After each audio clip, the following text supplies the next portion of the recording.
Hi guys, this is the YouTube character profile for Peter Barlow. Now this one comes in two parts. We originally profiled Peter back in episode 40 of Conversation Street, back in 2013 I think that was. So you'll hear that first, and then after about 15 minutes or so, only a short one, then we'll get on to this week's podcast, which is everything else since then. Check the timestamps below if you want to skip straight to the new one, or just sit back and enjoy them both. Why not? You have the choice. Here we go, Peter Barlow, character profile, enjoy. Character profile time. This week we are doing Peter Barlow, long-standing member of Coronation Street lore. He was born in 1965, which is his first appearance, and he was 5th of April 1965. Oh, his birthday. Oh no, he's missed it. He's missed his birthday. Was his birthday mentioned this year? I don't remember. His father obviously was Ken Barlow. His mum was Valerie Barlow, who died in a hairdryer related incident.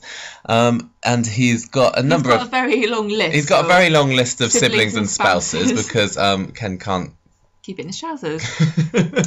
So he's got a brother, Lawrence Cunningham. Well, that's his half-brother. Susan Barlow is his twin sister. Daniel Osborne is his half-brother, who was the brother that came from a brief fling between Ken and Denise Osborne, the hairdresser. And obviously Tracy MacDonald is his adoptive sister. He's been married many times, sometimes at the same time. His first wife was Jessica Midgley, who he married in 1990 off screen. This was a character that was like in about 6 episodes in the 80s as his girlfriend, but they got married anyway, but that didn't last, which we'll find out why later. He married Lucy Richards in 2003, which is Simon's mum, and then not long after he married Shelley Unwin, which was Peter's big one of his biggest early storylines when he came back in, or 10 years or so ago, the bigamy storyline. And then, of course, in 2010, on his deathbed, he married Leanne Battersby. Near miss. Yeah, maybe that shouldn't have happened. He's got one little child after all that. Yeah, little cute Simon Barlow. Born in 2003. Yeah, so he's going to be 10 this year. He doesn't seem 10, he seems younger than that. What a cheeky monkey that Simon is. Is this number of appearances correct? Yes. Why? He's only been in 937 appearances. Yeah, well, I was surprised. Episodes. Yeah, that's credited. When he was a baby, I learnt this week, and maybe this is with all characters. If they don't credit the baby, then that doesn't count. So Peter Barlow has been in more than 937 episodes, but he's just been a screen. How could they not credit the baby? Well, that's shocking. What I did back then. Now, who has played Peter Barlow? I think is he the character that has had the most actors play him? If anybody knows, 7. If anyone knows of any other characters that have been played by more than 7 actors, then let us know. So he was originally played as a baby by John Heno. I think that's how you pronounce it. I do not know. Then in 1970 to 1971, he was played by Christopher Dormer, but he left when the actor's parents emigrated off to Australia, I think, so they had to recast. Some soaps there. Oh yeah, maybe to Home and Away. Yeah. In 1971, for one episode, he was played by Mark Duncan, and that was so brief that Wikipedia doesn't even mention it, doesn't even credit it. Really confusingly, between 1973 to 1975, he was played by Linus Roach, the real-life son of Bill Roach, who later played Peter's half-brother Lawrence Cunningham. Do you remember a few years ago there was a storyline with Ken's gay grandson and his son wouldn't accept it? 1977 to 78 he was played by Joseph McKenna, in 1986 by David Lonsdale, and then finally they settled on an actor to play him permanently in 2000, Chris Gascoigne. So far. Yeah, 2000. I can't believe that this kind of thing used to go on.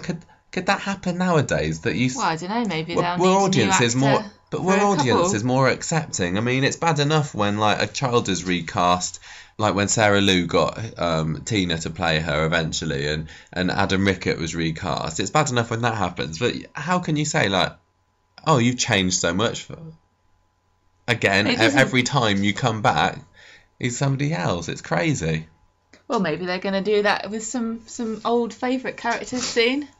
They might need some new actors to replace them. Maybe.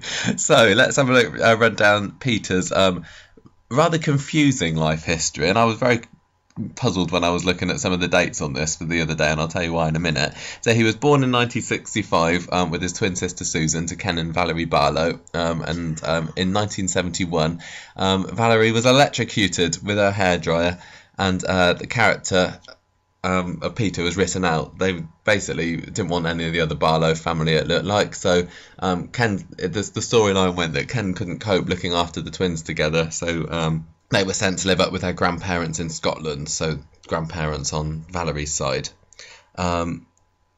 Which is interesting because there's a parallel between Peter and Susan growing up away from Ken and Simon growing up away as well, and I think they've probably mentioned they this. have mentioned it quite a few times. Peter throws it back in Ken's face when he's trying to lecture him on how to be a good father. He always points out the fact that he was never really a father to Peter when he was growing up. Yeah. In 1975, Peter returns briefly to Weatherfield to live with Ken. Yeah, so now 1975, this was when he was 10, remember? Okay. He came back for a bit in the summer holidays. 1977, when he's 12, he returned for the summer holidays, but and then Ken decided to go on a bonding session with him, so he went hiking in the Peak District, twisted his ankle, and Peter had to phone the emergency services. That was 1977. He was 12. Yes, I get it. 1978, he's just taken his O-levels, which are GCSEs. When he was 13. When he was 13. So is he some kind of child genius? He is, because did you see him earlier today when he was doing the maths on a bit of paper? He didn't use a calculator or anything. No, but, well, actually, he got appalling results. So maybe it's like they enter them early. You get children who get entered into their O-levels, the GCSEs and A-levels early, don't they, to bump up the school's results? Or maybe they just re-aged him. Maybe they were just trying to sabotage the results. Maybe. Well, he decided, the character was deciding then that he wanted to join the Navy. He didn't care about school. He wanted to join the Navy instead for whatever reason. And Ken arranged for an officer in the Navy to give Peter a bit of a pep talk to say, education's very important, blah, blah, blah. So he was eventually saw the sense in taking the qualifications, and he agreed to retake them before signing up. So in 1978, he was off in the Navy. 1986, he came back, and that was when he celebrated his 21st birthday. 8 years after taking his O-levels, when he was 16, this is making my head spin. And he was played by a different actor as well, because this was when Susan was getting married to Mike, and he criticised Ken for abandoning him and his sister as a child. And that was it. He was like in it for a couple of episodes, and then he wasn't seen again for 14 years. In 1990, as we said before, he married Jessica off-screen, and then they moved to Portsmouth together, and that started Peter's long love with Portsmouth, because he's been back and forth there quite a lot since. In 2000, on the Corrie's 40th anniversary episode, which is the live episode, he returned back after 20 years in the Navy, because, he started in 1978, 20 years later is 2000, who's counting? I think they're making this up as they go along. Yeah, but basically, Jessica's had an affair, so they've split up. And since then, he's been... They've been a bit more consistent. Yeah, basically. Yeah, so in 2001, he helps catch the man who raped Toya Battersby. As we mentioned last week. After he was suspected of doing it himself. And during an argument with Ken, he let it slip that Susan had Mike Baldwin's baby in the 80s and not had an abortion, as they thought. Yeah, because there was an abortion storyline back then. I think that this was a bit of a retcon, if I remember rightly. Mike finds this out and wants custody, so Susan tries to escape him, and they recast Susan for a few episodes then. And this is when I was watching it, so it was basically the only Susan I ever knew. But she ended up dying in a car crash as a result. Peter blamed himself for her death because he thinks that if I hadn't revealed to Ken about the baby, then none of this would have happened. But he cheered up by the end of the year because he's got a new girl in his arm, the lovely Shelley Unwin, who he moves in with. But in 2002, he realised that Shelley wasn't enough for him anymore, and he decided to have an affair with the florist Lucy Richards. Yes. You were watching it back then, weren't you? Yes. Do you remember Lucy? Yes, I do. Yeah. I don't remember much. She was a little blonde girl. Yeah, I don't remember very much about her. She seemed she was a lot thinner than Shelley, and she was a lot more middle class. Oh, yeah, she was, wasn't she? Yeah. So, well, in 2003, she was married to Peter in a secret ceremony when he found out that she was pregnant. Yeah, now at the time he was engaged to Shelley, although he'd assured Lucy it was all over, which is why she agreed to marry him. So he marries Shelley bigamously, which was quite a big storyline back then. I remember that. Yeah, and then Lucy later finds out the truth. And when Simon is born, she doesn't want Peter to have anything to do with him. Now, there's a really good scene when Lucy plotted to humiliate Peter in front of the Rovers. So she goes into the Rovers and is like showing off these baby pictures to Shelley, and she's like, "Oh, that's a nice baby." And that's a nice baby. Where'd you get that from? Yeah. Well, funnily enough. Yeah, from your husband. Guy. Yeah. So they so then Peter walks into the Rovers and he's like, does a double take when he sees that his 2 wives are there. So they totally humiliate him and kick him out. So Lucy announced that she's going to go to Australia. Did that ever happen? I don't know, because Simon doesn't appear to have grown up in Australia. Maybe she changed her mind, I don't remember. And Peter left Weatherfield soon afterwards. He went probably down to Portsmouth again. And that was the last we saw of him until 2007, when he returned out of concern for Tracy's volatile relationship with Charlie Stubbs. And this was something we mentioned before when we did Charlie Stubbs as a character profile. Charlie thought that Peter was dating Tracy. He thought that like she was having an affair with him, so he beats him up, and then that gets Peter totally on Tracy's side on her quest to besmirch the lovely Charlie Stubbs' name, and he testifies against him in court and everything. He dates Maria briefly, but he leaves eventually to go back to Portsmouth to open a bookies with his nephew Adam. Yeah, as we mentioned earlier. He's not away for long, though, because in 2008 he comes back with Simon, because poor Lucy has died from breast cancer. And I remember being quite shocked about that, because even though we didn't know Lucy very well at all, it was still quite a shocking and abrupt ending. Yeah, it's like, oh, I used to know that character, and she was young, and she's died. Yeah. It was, yeah. Screw you, Lucy's fans. She's dead. But he's got no intention of being a father to Simon, although he ends up saying when he discovers that Lucy's left him loads of cash to look after him. So he uses it, though, to buy the bookies off Dan Mason, I think, who was the bookie at the time. And he moves into it, although turns to drink under the pressure of single parenthood. From this point onwards, every storyline with Peter in, apart from possibly the current one, has involved his battle with alcoholism. He started to show interest in Leanne that year, although she was reluctant because of his drinking problems. Should have just stayed away. She should have stayed away, definitely. And he shows himself up something rotten at Simon's nativity by arriving drunk. Yeah, I remember that. Shocking. In 2009, he goes to rehab in Portsmouth, and then he starts a short-lived relationship with Leanne, but he cheats on her. Yeah, while he was drying out, he cheats on her with someone else, so she leaves Weatherfield for a bit. That year, we also had him setting fire to the flat when he was drunk and he fell asleep with a cigarette in his hand. That was quite exciting. Yeah, that was good. Isn't that when Leanne the rabbit died? Yeah. That's what I remember most about that. I think we all mourn Leanne that year. Yeah, I did like the relationship between Leanne and Simon. I mean, now it's turned a bit sour because Leanne just uses it against Peter. It was a genuinely sweet relationship because Leanne is almost more selfless than being his real mother, because she's got no familial ties to him at all. Yeah. It was a very sweet, tender relationship that they had. Yeah, and Simon, when Leanne left, was inconsolable. He was like the Chesney when everything used to go wrong with him, and it was kind of funny that he named his rabbit Leanne. Yeah. But wasn't it it was a boy rabbit as well? It turned out, or something. It's dead now. Don't worry about it. So that shocked Peter, and he promises to never drink again, and he decides to join the AA. And that leads us to a very good famous scene, but we won't talk about that because we did Blanche a few weeks ago. Now, he had a one-night stand with Michelle that year, but later he persuaded Leanne to come back, so they decide to open a wine bar under the viaduct with financial backing from Lucy's father, George, who was a bit of a creepy old man because he wanted to get his hands on Simon. Yeah. And then... Well, really, he should have taken Simon and run away as fast as he could. Well, he tried the best as he could, because in the opening of this wine bar in early 2010, he falls off the wagon again, gets completely sloshed, ruins the evening, and then George tries to use that as a way of getting custody of them. Of Simon, yeah, not of Peter. Somebody needs to look after you, Ken, Peter. you're doing a rubbish job. So we had the episode when George and wife, I can't remember the name, take Simon to Blackpool and end up losing him. But good old resourceful Simon manages to work his way back, and then Peter's like, well, this is the last straw. I trusted you with him, and stay away. You're obviously not fit to look after him. The plans for the bar were abandoned, though, and it was quite a debate around the time about whether Peter, an ex-alcoholic, should open up a bar at all. Probably not.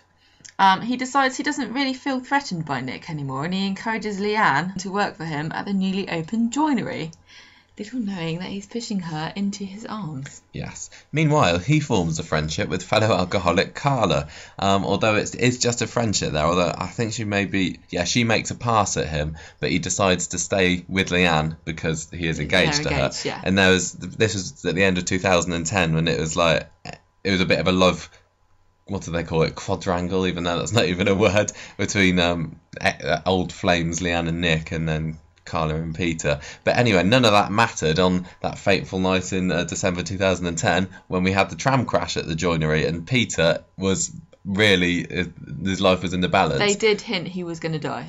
They did a really good job because they said that someone else was going to die, and I don't think anybody knew whether Peter was going to stay or not. I didn't. I was really convinced that he was going to peg it, and that scene where they got married on the hospital bed. Leanne marries Peter on his deathbed in the hospital. That was really tense because you could see the vicar was like rushing through the vows and everything, and he only had minutes left to live, it seemed. Yeah, But and survived. Leanne didn't want to marry him, did she? No, she went along with it because she thought he'll die soon, so it'll be all right. Yeah. But he gets through it. He's all unfortunately right. for Leanne, in 2011, he's going through strenuous physiotherapy to learn to walk again. He's fine now. Don't worry about it. Absolutely no long-term effects whatsoever from being hit by a tram. And I think he was very frustrated with physiotherapy. And he took a lot of it out on Leanne. Yeah. Now he discovered later about her affair with Nick, and on their wedding day which was I think the 14th of February. They're having a renewal of vows. Well, yeah, renewal of vows, kind of proper wedding, I guess. He jilts her at the altar and reveals to everybody what's been happening. Not dissimilar to Kirsty and Tyrone this year. They split up, although it didn't last for long. They later get back together again. And Leanne gets pregnant, although she has a miscarriage after falling down the stairs following an argument with Peter.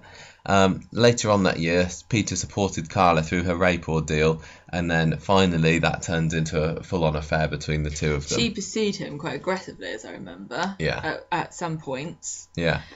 This was when Rosie had a picture on her phone, didn't she? Yeah. Of the two kissing outside Carla's flat, and she was using that to blackmail them, which was like one of Rosie's final storylines. These photos were later revealed by Anne Foster quite spectacularly in Frank's court case for raping Carla. Yeah. To discredit her, discredit Peter's reliability as a witness. Yeah. Because he claimed that there was nothing going on. Peter was left looking like an idiot. So anyway, that ended up with Leanne leaving him again. He's later suspected of Frank's murder, although obviously it was Anne who did it all along. Obviously. And then we then got to last summer where he was in a custody battle with Leanne over Simon, even though Leanne was not his mum at all. And not even a little bit. Not even a little bit his mum. But he eventually agrees that actually it's better off if she does keep him. And then he flew off to LA with Carla for 6 months. And then they got back last Christmas. And he is a changed man. Yeah. And he's incredibly boring now. He's not. He was very boring when he came back and smug. Yeah. He's not so smug anymore. Because Rob's taken all the smug. Peter's one of those characters that I don't dislike. I certainly don't think he's great. I just don't mind him. There's nothing wrong with him. The only problem I had with Peter was the continual alcoholism related storylines that dragged on for like 3 years, but it seems like that's changed now. Such a drag. And I don't like Rob, so the fact that Peter's now fighting against him does make me supportive of Peter. Yeah, this could be the making of Peter this year. Yeah.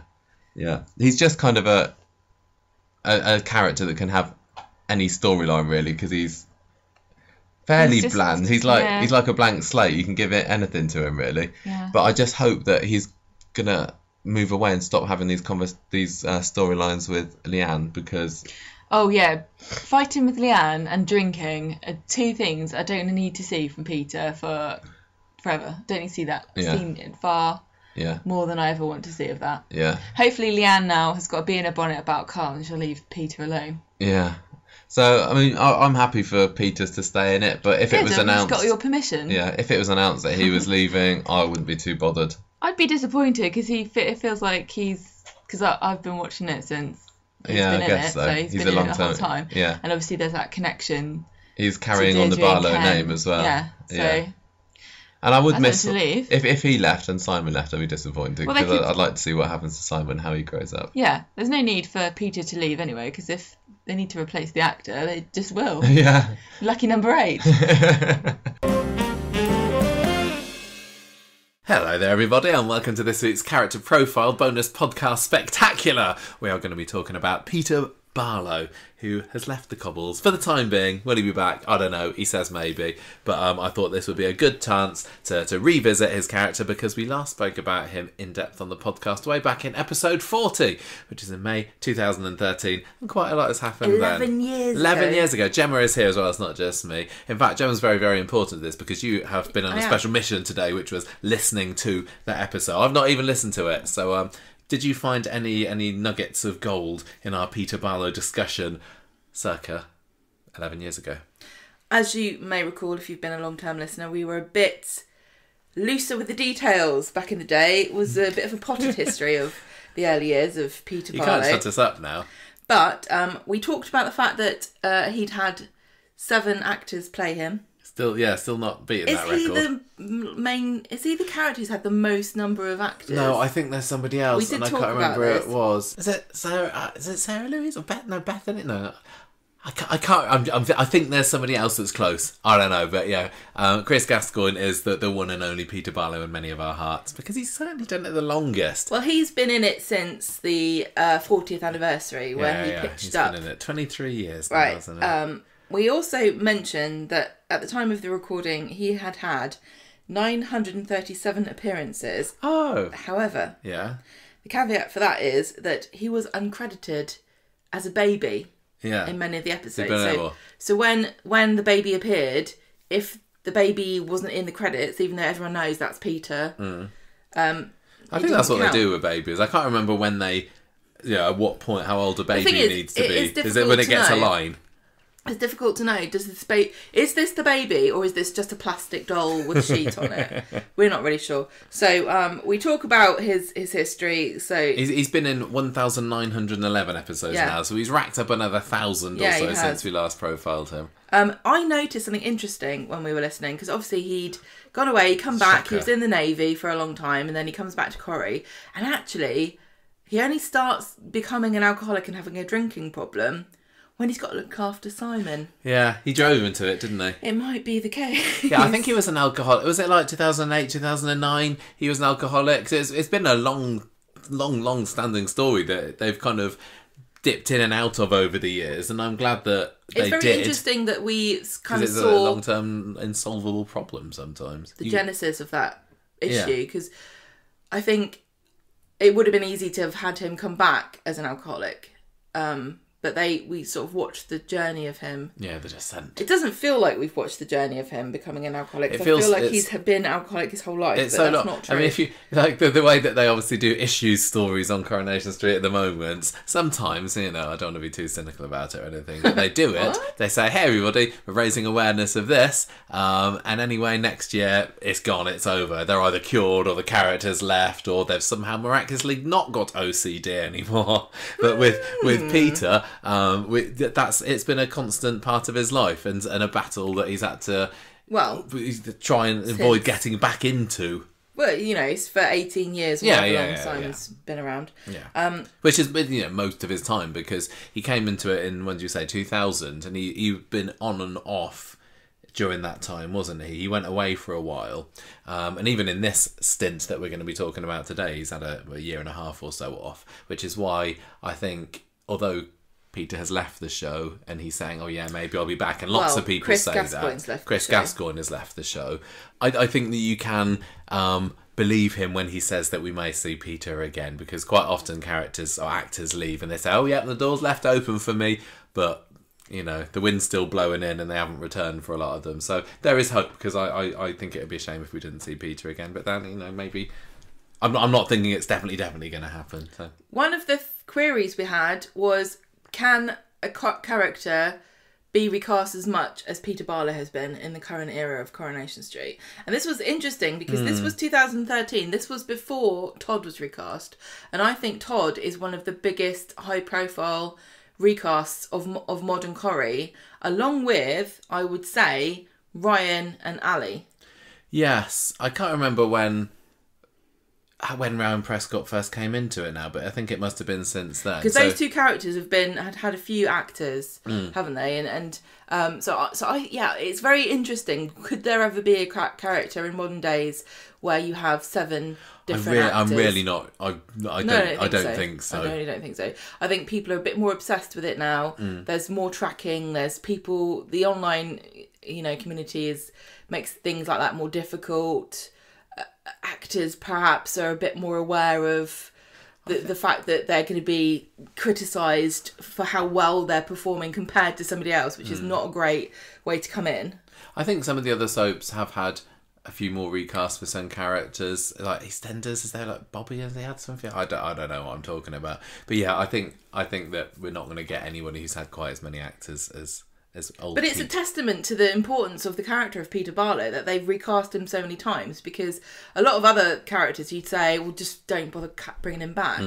You might argue the opposite, he's such a major character, why have they recast him so much? You should just pick one actor and keep it. But the fact that they've put so much importance on this character and they really... it's fast and loose for a long time as to who played him. I mean, at one point it was Will Roach's son or grandson. Yeah.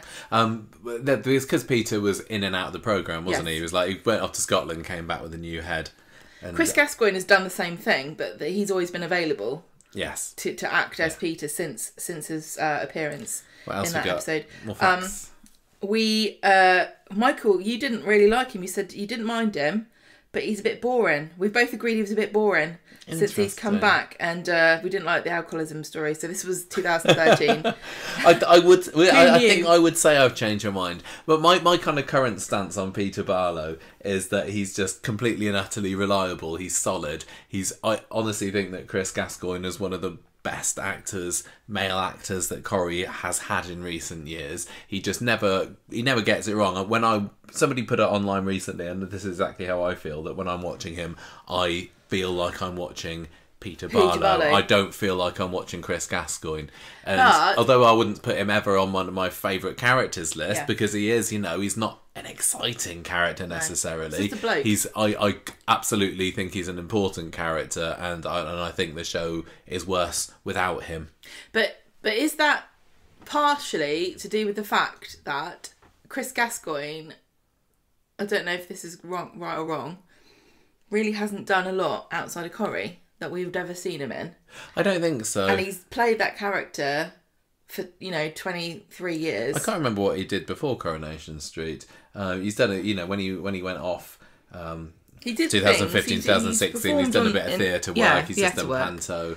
But yeah, he has. I would be kind of interested to see how he would fare in a quote unquote proper drama. Whatever. I know. But also because I think he could. We met Chris Gascoigne very briefly for 5 minutes. Yeah. And he's Peter, isn't he? He's just a nice guy. He's a normal, nice, intelligent, switched on. I think he's just like Peter. I think he is, but without the alcoholism and raging I'm not family trying issues. to besmirch. He's just Chris Gascoigne. he's just really chill, isn't he? Yeah, he is. He's very chill. And that's what happened when he came back in 2013. Because we talk about this. Oh yeah. He came back. This and after he was he'd been a bit more, from LA. I think so. Yeah, and I think that's what Chris Gascoigne is rehabbed Peter. Yeah, I think you're right.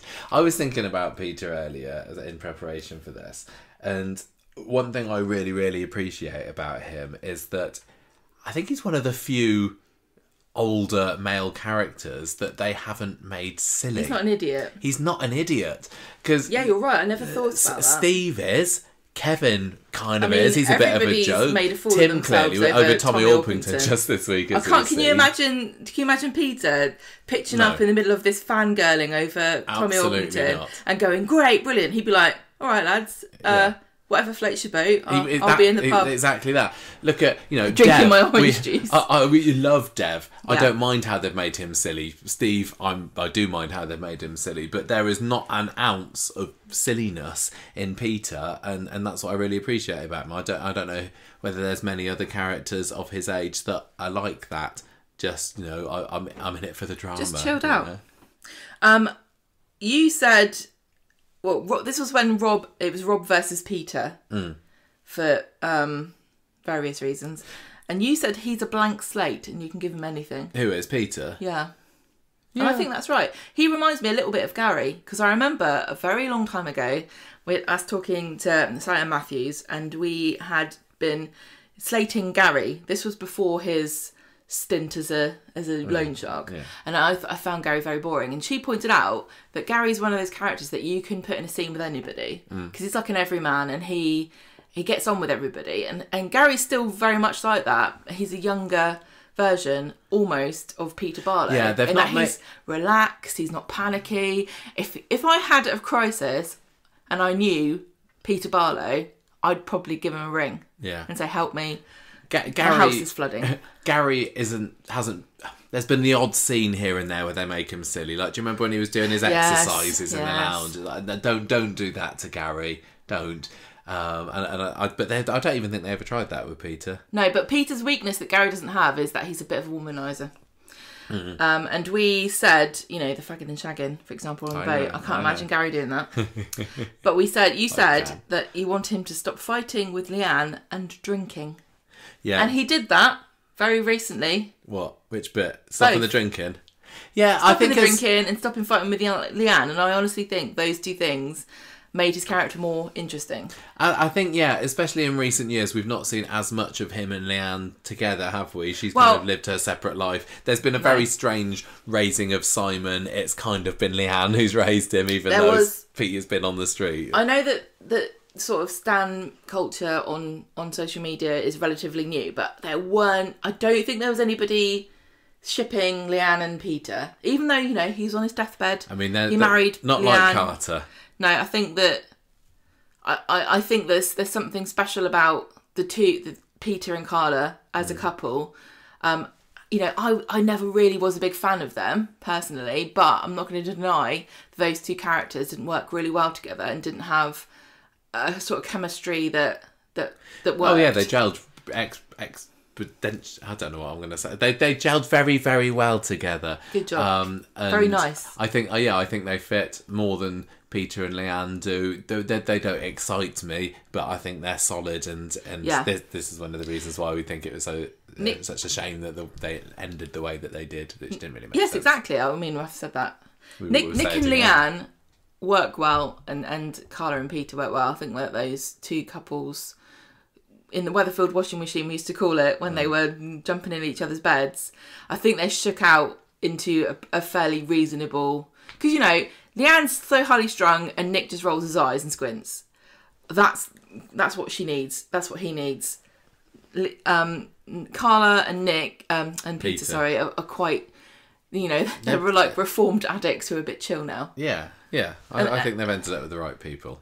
Until Peter bogged off to Bilbao. Well, we'll talk about that, won't we? So now I think we can finally start. Yeah, so the last character profile ended, as I say, May 2013, and that was when he was butting heads with Rob because they were working together in the bookies shop together. And I was making me think, it's been so long since we've seen Peter in retail, isn't it? That was his thing for so many years. He was a bookie. We often had years where there wasn't much bookieing, but if he felt at home behind a counter, just with a pen in his mouth, and we've not. He's been. Am I dumb? But what is his job now? He's kind of a cabbie now. He's been, hasn't that's he? Right. Yeah, but not really. He's not. We've not seen a whole lot of streetcar action in the last few years, but I kind of do miss him dispensing advice from the other side of a counter. He drives around in it, but that's what he likes doing, though. It's a shame that it never worked out with him being a landlord, because he does like telling people what to do, and being a taxi driver and a bartender works for that. Yeah. But before he was a bookie in the bookies, he also had that the bar with Leanne. So he's been in hospitality and retail, and it's always been customer facing, all of his jobs, which I think works for him, because he really does seem like the kind of guy, a people person, somebody who you could get in a car with, and like you tell him your life story, and you get to where you're going, and you're like, you know what, it's been really nice talking to you, and he's like, same to you, but he's probably like, you're not even the most interesting person I've met today. Well, I would say he gets on with everybody, but he certainly wasn't getting on with Rob back in 2013. So, just to remind everyone who Rob is. Rob, Carla's brother, half-brother-ish. Yes, and what? Tracy's long-standing love. Exactly. No, not long-standing. Not as long as Tristan Jamil's. What was his? Robert Preston. Wasn't him, was it? It's not the same she person. She had a thing for Roberts. Anyway. Robert is... but make it obvious, because not everyone listening knows the difference between Rob and Rob. Sure they do. Rob Donovan ended up putting a really high bet on at the bookies, which Peter accepted, even though he knew that he wouldn't have the money to cover it. And he kind of made a bit of a mistake there, because Rob won and the whole bookies was bankrupted. So Rob's like, well, okay, so I know you're not going to be able to pay me back, so how about in lieu of that, I lease the premises for you, and then maybe me and Tracy can live there rent free for 6 months. And Peter's basically got no choice. So Rob and Tracy open up Barlow's Buys, which is a blast from the past, isn't it? The pawn shop that was there for not too long, right? 2, 3, 4 years. I don't know. It had a copy of Windows 95. I used to remember there, the Windows 95 CD there. Time. But yeah, so they're running that shop. Peter at that point moves to the factory to work with Carla. Clearly, his ego is obviously bruised. He was ruled the roost at the bookies, and now he's working for Carla, who he is engaged to be married to at the time, of course. Now it all started to go a bit funny around that autumn, because, and I don't know whether we'd have picked it up if we hadn't seen the previews about what was going to happen, but I distinctly remember a scene where he was in the pub, and then Tina kind of sidles up to him at the bar, and we was like, why are they having a scene together? Oh, this is the beginning of that affair that they said would happen. And it was a very quick falling in lust with affair, sort of, wasn't it? Because in the space of, it feels like it was just weeks, but maybe it was a month, I don't know. Carla and Peter were married, and then at the reception, Tina snogs Peter, and they start this illicit affair together, and it was bizarre. And I remember thinking, why on earth would they do this? They are not suited to each other. He's so much older than her. She wouldn't be interested in him. It kind of felt like a Kevin and Molly situation again, didn't it? Like, why put these together? Is it just for the shock value or what? But actually it did lead into a great story. But a really, really rocky start. And Chris Gascoigne at the time said, well, Peter adores Carla, but he feels a bit neglected. He even tells Tina that despite everything Carla's done for him, he's still not happy. Peter knows it's not a good idea to be around Tina, but he really doesn't want to stop seeing her. So do you remember much about what you thought of that story as it was? Yeah, I remember thinking it was silly all the way through. I was like, this is dumb. I don't see what's she seeing in him. I mean, I can see why the attraction of an older man towards a younger woman, but the other way around, I've never understood. And he had the baggage of being an alcoholic, which she knew about. I can fix him. Yeah, I will say she could turn the head of any guy her age. I will say Michelle Keegan and Chris Gascoigne sold the hell out of this story. I was not convinced with the logic, but they convinced me as far as the performance went. They did a fantastic job, both of them.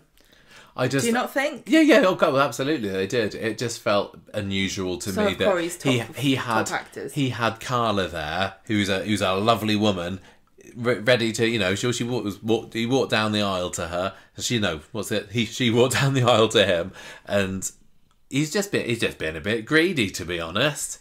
Oh, you think it's greedy? Yeah, I think it's just I would say immoral. Both. But you're like, I could have a piece of that, but I'm not greedy. So anyway, we leave 2013 with them having secret sexy times together. Carla has got no idea. 2014, Gemma, I pass to you. Well, she can't cope, Tina, with them keeping this relationship a secret. And when Carla won't leave, when Peter won't leave Carla, she goes to London. She can't cope, but she returns the next month. Oh yeah, Tina disappeared off for a bit, didn't she? That was weird. It's the sort of thing that happens not infrequently nowadays, that a character just disappears off for a while, and then we think, well, what was the point of that? And we didn't know at the time what this was leading up to. I think Michelle Keegan had said around that time, "Oh yes, I'm leaving." We didn't know when exactly, and I think when she went off to London this time, some people thought, "Oh, is that it then? Is that her going?" But no, there was certainly a bit more to come for her that year, wasn't there? She was an incredibly popular character. She was, Daisy, sexiest soap star. Daisy levels, wasn't she? Oh yeah. She was the Probably Charlotte even more Jordan popular than Daisy, because she didn't have quite such a complicated backstory as Daisy. She didn't make as many bad mistakes. This was probably the biggest mistake that she ever made, and boy, did she pay for it. So Tina comes back the following month, and she decides to stay with Rita, because this is when Dennis had buggered off with Gloria. Yeah. And they resume their affair. And Carla discovers that Peter's booked a hotel room, and he ends up taking her instead of Tina, which is always the cliche soap story. And Tina gets really annoyed, especially when Carla comes back, and she's like, "Oh, we had a great time. It's really great. He said I can have whatever I want out of the minibar." Carla finds out, and this might surprise some people who are new listeners, she's pregnant. She didn't have a baby. She was going to terminate it, but she can't quite bring herself to do it.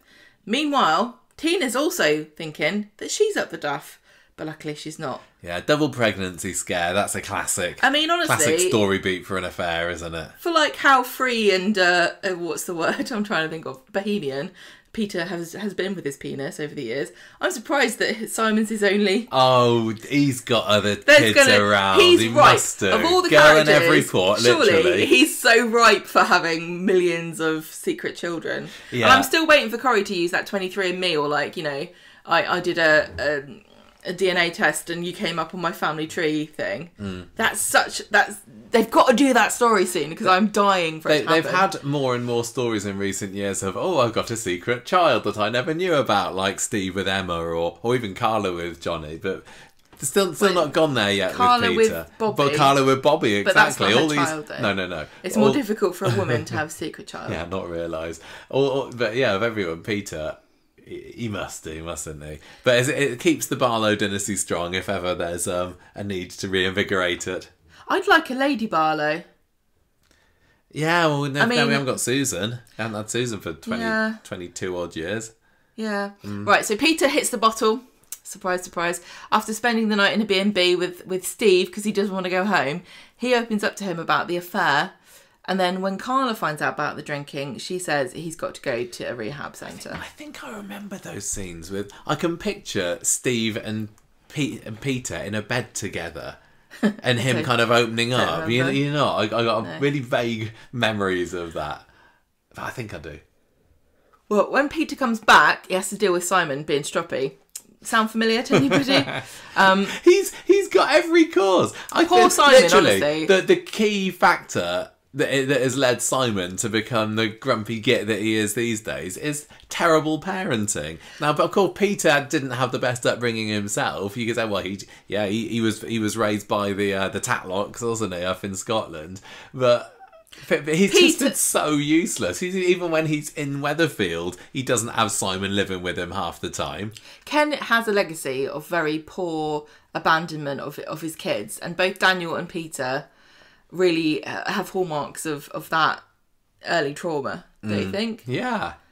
So anyway, he's got to cope with Simon being mad, and he also has to cope with the fact that Rob is starting to be suspicious of the fact that he and Tina are having it away. Peter tries to finish with Tina, but she says, no, let's go to Portsmouth together, because she's seen an advert where it looks a bit like Dubai. After hearing that Peter's going to stay in Weatherfield with Carla, Tina then threatens to tell Carla about the affair, but Peter does it first. And this is when we have the Tina whodunit storyline where we know that Tina's going to be killed and we don't know why, and we suspect that it perhaps was Peter because he was being threatened by her, but actually it turns out it was Rob. Well, it would have been quite convenient for Peter if Tina had just ceased to live. Yeah. So the reason Rob kills her is that she knows about some dodgy dealings with Tracy at this pawn shop. Yeah, they've been not being so honest with their pawning. And during the investigation of Tina's death, Peter gets questioned, Carla gets arrested, and then she loses the baby. Rob tries to blame Peter for all of this, and then at the funeral of Tina, they have a fight at the graveside, which is fantastic. I think that like one of them gets punched into the grave. I think you're right. Maybe Peter gets punched into Tina's grave. How traumatic would that be? Great. Sorry, but I would never get over that. So this was top drama. Top. Rob Donovan, everyone always says it's such a shame that he had to leave Coronation Street as soon as he did. Mark Bayliss was absolutely cracking actor, wasn't he? And he kind of really took a bullet by taking on this story that meant that he had to go to jail eventually. He's got that look, doesn't he? He's got that real kind of intense, villainous kind of, but poetic kind of look to him. He's got a great face for soap. And he made really good boyfriends for Tracy. Yeah, I honestly think that Rob... They were brilliantly matched. Rob was the love of her life. Yeah. So, Carla thinks that Peter's killed Tina, and they split up, but then she starts flirting with Luke, because, age is not a barrier for Carla, and they plan to move to Victoria Court to get away from him, which is not really far enough as far as I'm concerned. Yeah, no, Rob had... The reason that people were suspecting Peter eventually, it was because suspecting Peter of killing Tina was because Rob had planted one of her bracelets around the back of number one, hadn't he, in the Our House. Eccles eventually sniffed it out, the dog, and so Carla was convinced that he did it, and he gets arrested. Well, Tracy finds this bracelet. I think she knows and what it is. And starts wearing it. And then that's why Peter gets arrested. Then he gets depressed because he thinks that, he realises Deirdre and Tracy suspect him of doing this. And then Ken returns from Canada. And I think, from what I know of Coronation Street real life, this may have been when William Roach was cleared of some unpleasant charges, and he returns from Canada and helps Peter to clear his name. He's literally all into justice the only person that believes Peter's innocence here. So inside prison, Peter meets up with Jim McDonald. And Jim McDonald is the landlord of the prison. He's supplying illicit booze. That was his nickname, wasn't it? Yeah. The landlord. And I love this. I can't remember whether we've even had like a proper in-prison story since Not this one. Not for a long time. You get the odd scene here and there, don't you? But this was we are going to be regularly revisiting this to have a story going on between the inmates. And bringing back Jim McDonald, who... I think he stopped coming back, but he was always... I don't think he'll be back. Very rarely would a couple of years go by that we wouldn't see Jim. But having him in that setting was brilliant. And those two very kind of serious, tough guy characters were perfect. And big names too, icons. Yeah. I think because the cast is so big, it's difficult to become as iconic as some of these big names are now, wouldn't you say? Oh yeah, for sure. So yeah, he takes advantage of Peter's penchant for the booze, doesn't he? And he tries to blackmail him, and he's plying him with beer, and Peter ends up drinking himself to death. Not death. What did I even say? Nearly to death. Lands himself in intensive care. If you're going to read it out, you might as well say actually what happened rather than... Yeah, I know. Sorry, I just took over a bit there. He's trying to get the McDonald's to visit him as Jim. Yeah. So he uses Peter, he bribes him with booze. Yeah, he wants Liz to come and say hello. You carry on. No, go for it. Liz tells Jim she wants nothing to do with him when she visits him, and then he cuts Peter off. He hunts for this stash. He finds the stash that Jim's made, and he drinks himself into intensive care. And Carla visits Peter on what he thinks is his deathbed, and this isn't the first time that Peter's had a deathbed in the past. What, even like 2 or 3 years, because he was on his deathbed when he married Leanne. I don't think there's been a character that's had quite so many near-death experiences as Peter Barlow. Well, you've had that many heads. I mean, he's had 7 lives now. He's good point. He's got to watch his back.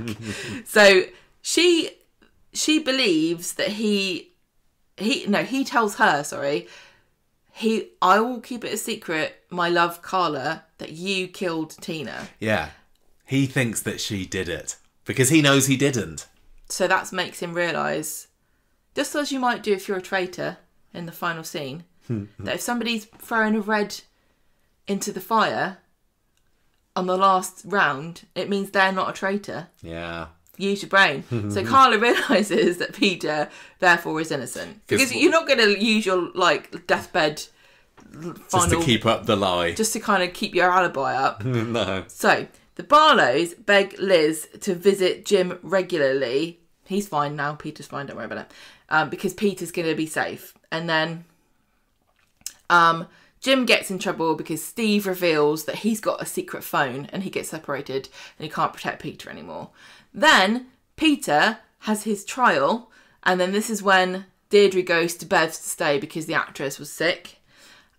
Peter gets found guilty, and he is sentenced to a minimum of 15 years. But Peter gets released because Rob confesses to Tracy after he escapes, and he run around or something. I can't remember. Yeah, you get a bit of a run around on the wedding day. But too much water has passed under the bridge between him and Carla, so Peter moves to Portsmouth after making peace with Simon. So this is another one. So this is why long-term fans of Peter Barlow, Chris Gascoigne, Coronation Street, when Chris Gascoigne goes, none of us are thinking, well, I'm going to get you something engraved with the dates. Because he goes and he comes back very often. So this is another time when he... And this isn't, we're only, a year into us talking about his... Yeah.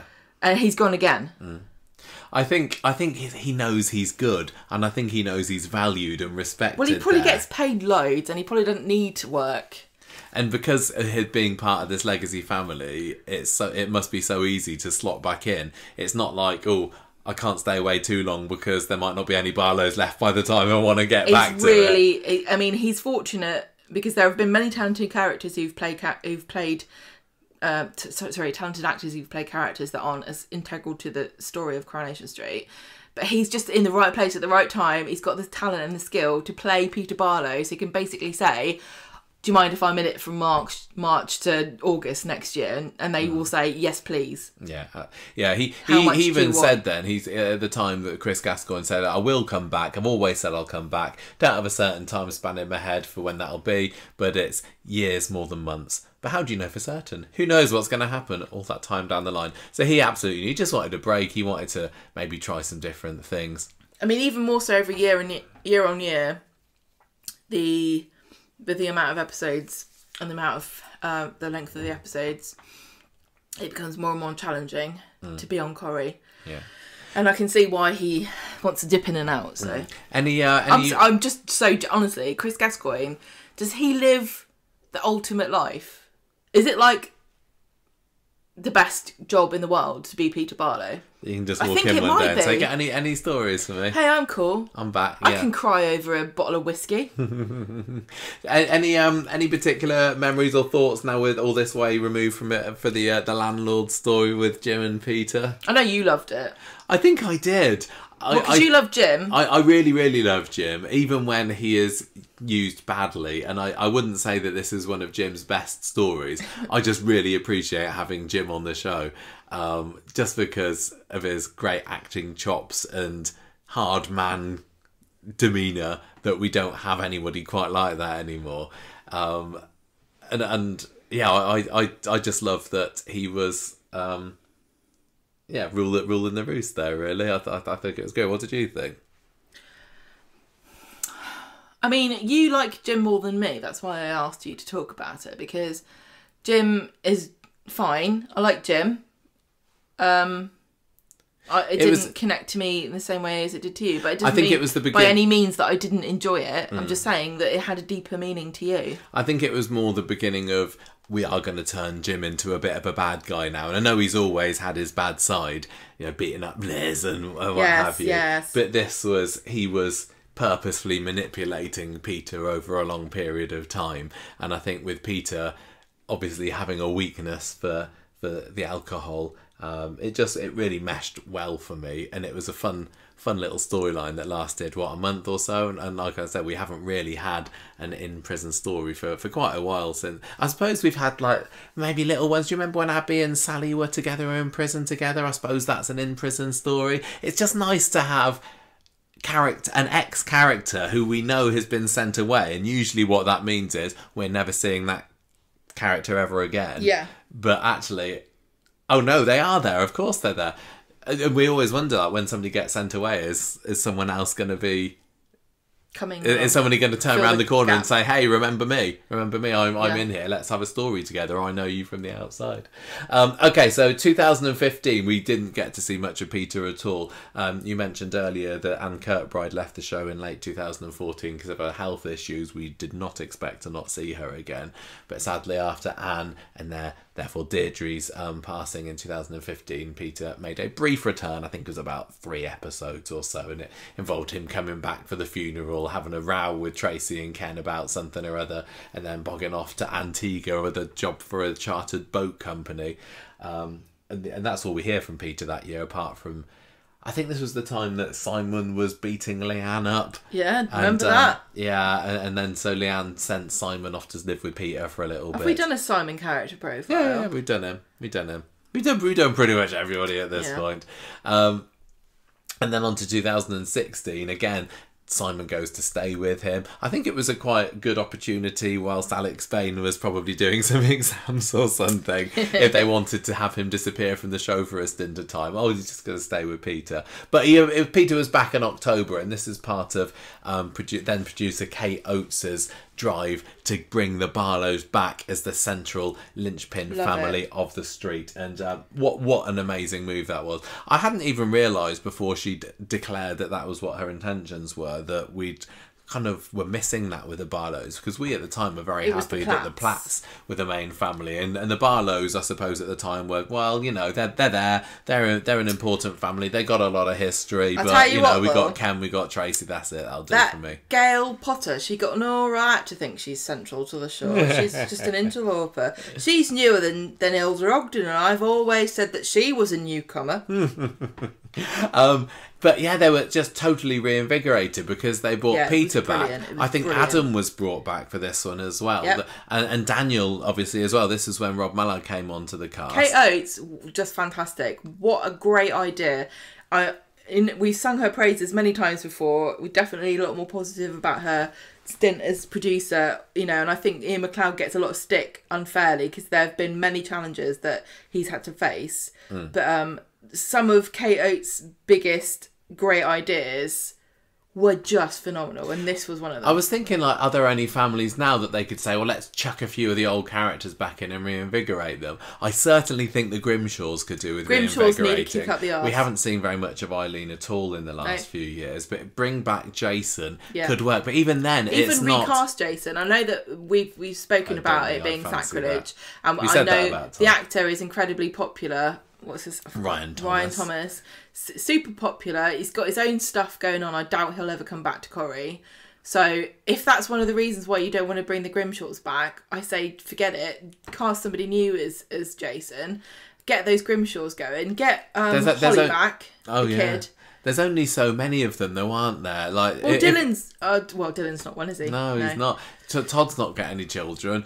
Jason's not got any children, as far as we know. But even if he did, I don't know. Maybe like bring the Websters back together. I think if we had Sophie and Rosie back on again, recast them, and Gina. No, don't you dare get Gina back in. Maybe that. I don't know whether there are any families that I can currently think of in the street where they would have such a big impact as those reunited Barlows did at the end of 2016. Yes, but remember though, Adam and Daniel, nobody was going, where's Adam and Daniel?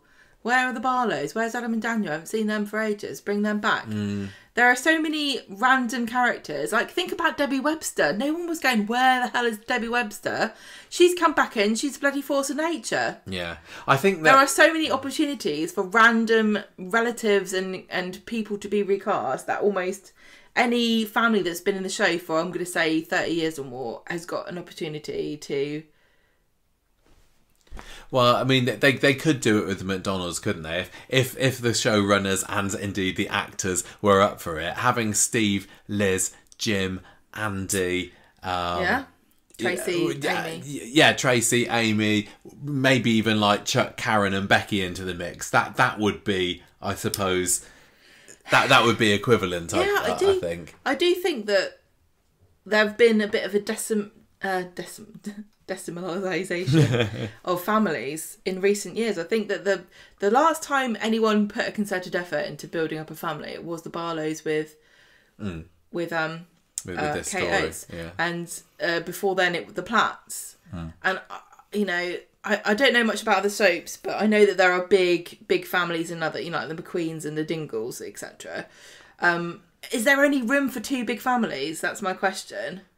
Because I would be fine if it was just the Barlows and the Platts, because they've got all the people they need. You don't need to bring extra people in to bolster someone else when you've got these big, really great dynasties that have all this history. You're right, but I think since the Barlows were brought back together, then it does feel like that they've kind of dissipated a bit. Yeah, they have. But Adam doesn't have a whole lot to do with them anymore. He barely remembers he's a Barlow. Yeah, Daniel's got his own stories. Peter's gone now. Simon has got nothing. The Barlows are almost back to where they were pre-Kate Oates, which is sad, really. And I mean, let's not mince words here. Ken's only got a certain amount of time left. And if they want to solidify the Platts as an important family, they do need to start... The Barlows. Sorry, the Barlows, yeah. They do need to start passing the baton on a bit. And now Peter's gone too. Whereas the Platts just go from strength to strength, because Audrey, Gail, and then David and Sarah... Yeah, and Max is very strong. I'm sure Lily will either get bigger parts or be recast. I think there's a lot of potential for her. Yeah. So what about the Barlows? They've kind of like dwindled, haven't they, really? Because it's only really Amy and Simon. Amy, Simon, there's Tracy, yeah. No, but they're the young generation. Oh, yeah.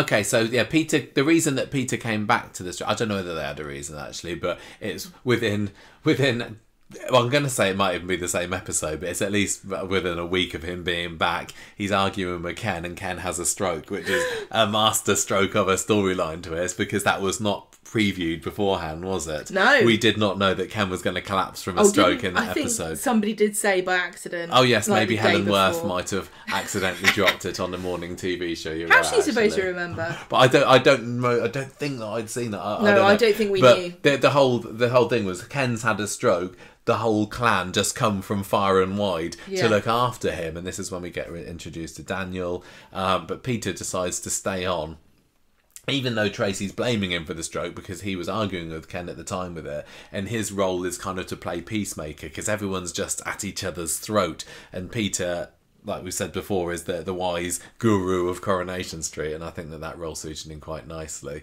Particularly Adam and Daniel didn't see eye to eye at all back in the early days. Nick, obviously, is very annoyed that Peter's back on the scene, having been rivals in the past, because he thinks that he's going to go after Leanne again, and he's going to spoil this family setup that he's got with Simon, because back then you had Leanne was looking after Simon, and Nick was kind of the de facto dad, wasn't he? You would never believe that Leanne was no biological relation to Simon at all. She's kind of pinched him, hasn't she? Why not? But I tell you what, if Simon was my son, she could have him.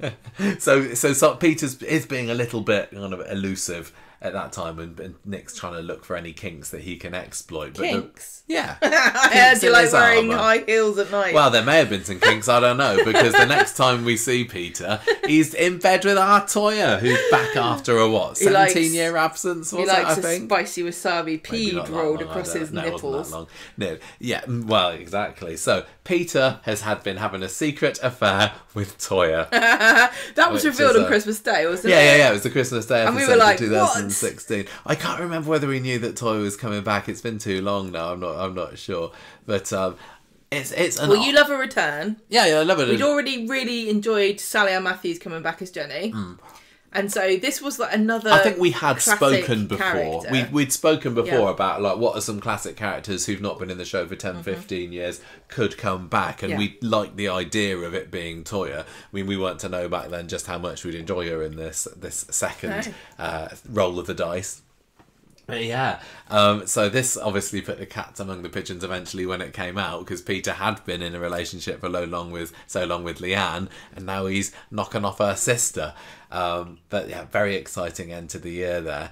And we were even lucky that we even came back, because he'd said in one interview in that gap that he was finding it really, really tough in his last stint as Peter, workload-wise. In one of the interviews, he said, all I was doing was learning the lines, being at Coronation Street every day, reading the scripts at weekends. I had no balance. Talked to the producer about it, and she was really responsive. Hopefully this time will be slightly different and I can have a little bit of a life. So, yeah, that was what he said at the time was his reason for leaving before. Just needed to get off that train. And he was reinvigorated by the end of 2016, and he'd had a few interesting side projects during the gap. My favourite one that I'd seen pictures of, and I really wish that we'd have been able to see this on stage somehow, was when he acted alongside David Nielsen, who plays Roy, in this play called Endgame, which is an adaptation of Samuel Beckett's story. And the pictures of this thing, it seemed like it was one of these one-room plays. They even performed at the Home Theatre in Manchester, where we saw Sue Devaney last year, and it had David Nielsen dressed. He was in a wheelchair, was he, or in a rocking chair? I can't remember. And he had glasses on, like shades, because he was blind. I think. He looked like Dr. Robotnik. Yeah, he was just. They were basically living in a hovel, these characters, and it was just these filthy men living in apparently limbo between life and death.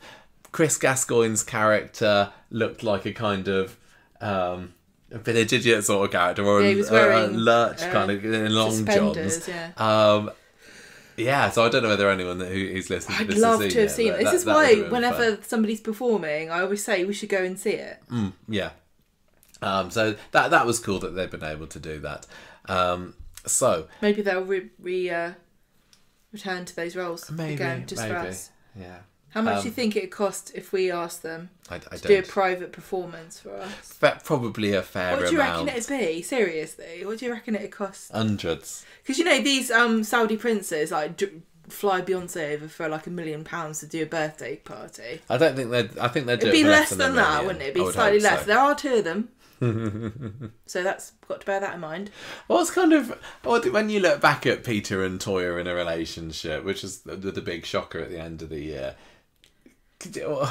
What's your kind of thoughts on them as a couple? Could it have worked? Did they suit each other, or was it just a bit of a mistake, but a good way to get her back in the show? I'm not sure, because the whole thing was tied up with Toya's obsession with babies, which she's forgotten about, and that was one of the really fascinating driving central tenets of her character for quite a long time in her return, wasn't it? Yeah. She wanted a baby so badly. She went to great lengths. It was very exciting. It was all very soapy. I wonder whether Corrie feels like, I don't know if we can do that kind of thing anymore. I don't know, because the last time we had a baby-obsessed woman, she was like the antagonist. That was Esther and Mike. Yeah. I think Corrie's a bit scared sometimes of doing... I don't know, are they scared of doing really soapy things? Toya was still obsessed with the baby whilst she was with Imran. It wasn't that long ago. Yeah. She was a bit more obsessed back in the day when she was snatching babies, though. I think that, I suppose, were they well suited? You could say Toya has always had a bit of an interest in the older man. She was dating her college lecturer, Spider, of course. This is back, in the early 2000s. And now Peter. Possibly... could it be father figure replacement? All she ever knew was she's was never Les. had a very stable home life, had she? No. Because Leanne and Toya have different parents. Yeah, and I think Toya spent a lot of her life growing up with just Janice, I think. Yeah, so Janice is Toya's mum, and Leanne was Les's daughter. And then that couple got together and they became family. Peter, obviously, we'd seen with the relationship with Tina, liked the younger girl, and there isn't as much of an age There's not an difference age gap. between Peter and Toya as there was with Peter and Tina. But I guess that as somebody that was relatively calm and sensible as Toya is, maybe that was quite good for Peter. He realised that, you know, he can't party She's a lot for more the rest grounded. of his life. And she maybe helped ground him. And But she's not quite as flamboyant as Carla. You know, Carla lives large, doesn't she? She really does. She does. She's She very Carla passionate. is one for extravagance, where Yeah, Peter that's right. really isn't. He was just, you know, man's man, happy with the simple life, and that's probably what Toya would have eventually offered him. But yeah, back when they first got together, it was very raunchy and secretive, wasn't it? Do you wanna run down 2017 and their ill-fated stint as landlord and landlady? Well, Peter's worried because Leanne and Nick are planning to move to Edinburgh with Simon. Oh no. Because, you know, in Coronation Street, if you want to run away, you go to Southampton or Edinburgh. Or London. Or London. Toya's ex shows up. I forgot his name. Greg. Toby. It was Wants Toby. her permission to destroy their embryos. This is where we get into the story. We get the background. This is where we find out the genesis. Toya's been of trying to Toya's- have a baby Yeah. for a while. And he says to Peter, she is mad about babies and she's going to bleed you dry. She's been doing it to me. It's not going to work out. Just bear that in mind. Then we get Chloe Moneybags. Tipton. He That's gets a his name head... we haven't mentioned in the podcast for a good 5 or 6 Yeah, years. Chloe everyone Moneybags. remembers Blast from the Past, Chloe I Moneybags. barely remember what she did. She turns Peter's head. He and Toya are rowing about the fact that she really wants to be a mum and she might not have been completely upfront with Peter about this. But eventually he agrees to have a baby with her and he decides to sell the florist and buy the Rovers. And everyone's like, oh, is that a good idea? Because you are an alcoholic. But Toya's like, no, it will be fine. And because we can use the money for IVF. And it was fine, wasn't it? They were able to resist the temptation of having the very, very obvious story. I don't think Peter ever really became... No, he was able to fell off the wagon. resist. Yeah. The whispers from the whiskey. And yeah, he was great. And Right, so Chloe becomes more obsessed with Peter, and he tries to hide this from Toya, but eventually Chloe turns up at the pub and starts going on about all these lies she's made up about Peter, including the fact that he's fallen off the wagon, and Toya's upset, so she splits up with him. And then Peter misses an IVF appointment because he's been arrested, because this is when, another great storyline idea for the Barlows from Kate Oates, who pushed Ken down the stairs. I think that this idea must have come first, the Who Pushed Ken, and then it was like, how are we gonna Make everyone look how are we gonna suspicious. lay the groundwork for it? Oh, we need more Barlows around Ken. Brilliant. So it was all building up Such to a this brilliant around idea. Britain's Got Talent Week in 2017. I loved it, and yeah, everyone was a suspect, including Peter. And yeah, as you say, because he was arrested one time, he missed an IVF appointment. So yeah, Toya agrees to put the IVF on hold, especially when he says that he and Chloe had kissed. But she tells Leanne that secretly she's had the embryos implanted. But it didn't work. But it doesn't work. And Poor Toya. she gets refused further IVF treatment. She's certainly a trier, wasn't she? But then, a woman called Jackie Ainsworth says, I will be your surrogate, Peter and Toya.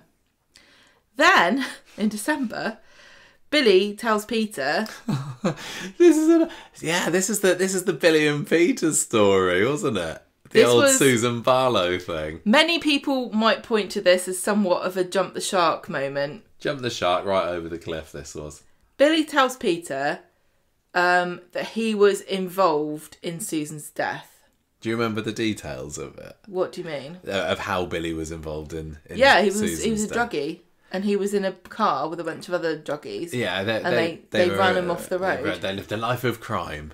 Yeah, he did. Yeah. So that's why Susan's car... Go on. Yeah, no, that's it. Yeah, I thought so. On Christmas Day, Peter then gets Billy drunk. He ties him up in the back of the car. Sound like Peter? And he takes him to the edge of the Such a cliff reasonable man, that Peter. in a quarry. And he says, I'm going to push you off because you killed my sister. And then he accidentally falls off anyway. He was just trying to scare him, wasn't he? How many times have I dropped someone off a cliff trying to scare him? I'm going to give it a couple more goes, and then I'm going to stop doing it because I'm just a bit worried that I might kill someone. But as we know from Coronation Street, you can jump off a cliff and it's fine. Yeah, if you're Billy. So, the Barlows close ranks around Peter after he tells Ken what he's done, and they all...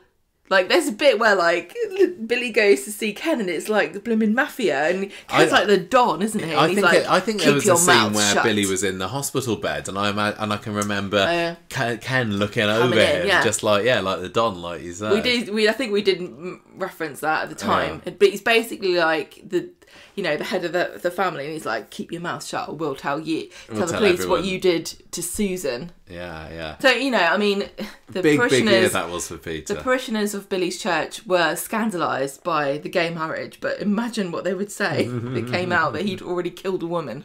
I do kind of miss Peter behind the bar. I don't think that...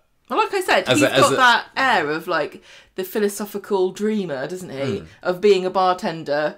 He's the kind of guy you could open your heart to. Yeah, you can picture him standing there behind a bar, cleaning out the inside of a glass, and somebody says, come and tell me all your problems. I think that they kind of missed the trick not keeping him there after the whole issue with him and Toyah led them to split up. Toyah being the bar... the landlady became a bit of a joke even with us because she was a bit too, she came back a bit too middle class, didn't she? Yeah. But I like that idea of a fish out of water. It kind of reminds me of Henry a little bit.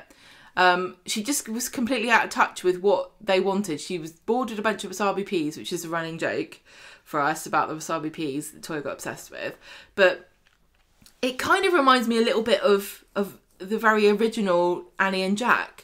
Whereas Annie thought she was too good, and Toyah, maybe she was too good. I just don't think that Toyah had the bolsh and the confidence and the buxomness to pull off being a landlady. I think it was not a great move. I think they brought her in with Peter to bring her back as a way to bring her back, and then I think putting Peter behind the bar was a great move. But then it was like, well, I suppose Toyah's got to go there as well, and they just couldn't make it work. What did work was when they had times when Leanne and Eva... Yes, Leanne, Eva and those Toyah three made one really great landlady. Absolutely fantastic Toyah just together. couldn't hold it for herself, unfortunately. Peak. Honestly, this era was peak Toyah too, because she had so many great storylines. Georgia Taylor got so many opportunities to show her talents. She really is talented. Her desperation about wanting a baby was great, and the way she played off Eva and Leanne, because she's been friends and colleagues with Jane Danson for many years, and it seemed as though she got on really well with Catherine Tilsley when she played Eva. I just miss those three together. They were fantastic, and the Rovers was a really great venue for them. It's just a shame that it was either Peter or beige woman Stella Price. When Stella was behind the bar, I mean, yeah, nothing could save that, really. I think that if Kath Tilsley came back into the show now, I mean, I've been complaining about the fact that they've just shoved Toyah behind the bar at the bistro, and just because she did go for about a year without a job at all, it seemed. But if they had Eva back and the bistro was just run by those three again, that would then it would suddenly get interesting. I tell you what, that would be, I nearly swore then, bloody amazing, because it would be the powerhouses, Daisy and Jenny versus Eva, Leanne and Toyah. That would be, forget Barlow's versus the Platts, honestly. Bistro versus Rovers. That could be a year's worth of really epic, amazing, great personal drama. You don't have to blow up Alia in a van. You don't have to have white supremacists going on a camping trip.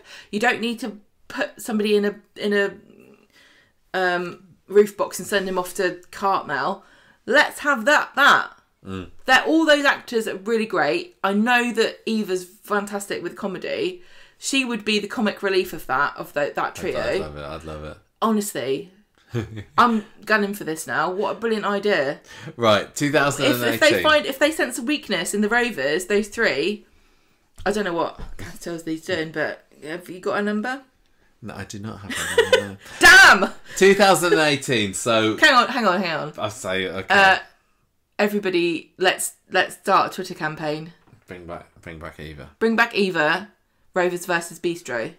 I think this Get is it a done. Peter Barlow character profile. I don't know whether... I'm over it. I'm over it. I say for the third time, 2018. So, tragedy for Toya because she finds out that her surrogate Jackie has lost the baby, but she doesn't tell Peter because she gets it into her head that she could take Eva's unborn baby because Eva's pregnant. She didn't want it. Eva's not given her no reason to think this. What? This was Eva's kind of, it wasn't like Eva didn't go along with this. Yeah, no, You make it sound like she was going to cut the baby out. No, they came up with a little plan together, didn't they? So she didn't tell Peter, and then when Eva gave birth to baby Susie, Toya whisks it away and presents it to Peter saying, "Oh look, our baby has come." And Peter's That's like, so cool. Do you know, I told you it was worth signing up for Amazon. Peter thinks this is lovely, and I felt so bad for him because Toya was not being honest, shall we say. Yeah, a little bit unhinged, and the pair get engaged and things are looking great for Toya and Peter. But Eva decides, after Aidan's untimely death, her ex-boyfriend, that she wants to get closer to this baby. And Peter's like, Eva's coming around and wanting to hang around our baby too much. What's up with her? And it kind of all eventually comes out. Toya decides to confess the truth to Peter. The baby isn't actually theirs. This is Eva's. He ceremoniously dumps her and puts the Rovers up to sale. And so ends the 12 months, 13 months, can't be much longer than that, reign with Peter and Toya in the Rovers. But that baby now is not in the show, is it? No, it's I'm in just France. checking. In France with Eva. Okay. Yeah. So Carla is back on the scene. That baby would be 11 now, wouldn't it? Or oh no, gosh, yeah. No, 8. it'd only be 6, 7, 8. Yeah. So not exciting enough to be a character. Don't bother. Yet. Yeah. Don't keep. Wait for me to be for a producer, bit. then we'll bring it back. So all of this time, Peter and Carla haven't been together, and Can you believe that? I kind of think that they've always been a couple, but they actually have had some fairly lengthy stints of being apart from each other. But like a pair of magnets, they're eventually going to find themselves back to each other. Sometimes you're facing the wrong direction Is and what you repel happened one another. in the late 2018, That's not how it works. Peter decides that he wants to buy the snooker hall in Victoria Street. We still haven't seen inside that snooker hall since then. Yeah, But we have seen inside it. We saw inside it briefly, yeah, because Carla was kind of. I think he was working at the factory for a bit. Carla didn't want him there, so she's encouraging him to buy this snooker hall there. And there was that stupid scene where Dev and Kirk think it's haunted. Stupid or for the ages. Very silly. Legendary. And Carla and Peter project a ghost into the air to make Who them was think it's a called? ghost, the Black Bull Butcher. Yeah. Anyway, that goes kind of awry, but there are some nice little scenes of him and Carla snuggling up to each other in the bistro, and the seeds are sown for a union in early 2019. So yeah, snooker hall. That would have worked. I really think it would work as a place for the kids to go. But the thing is, it's too similar to a pub.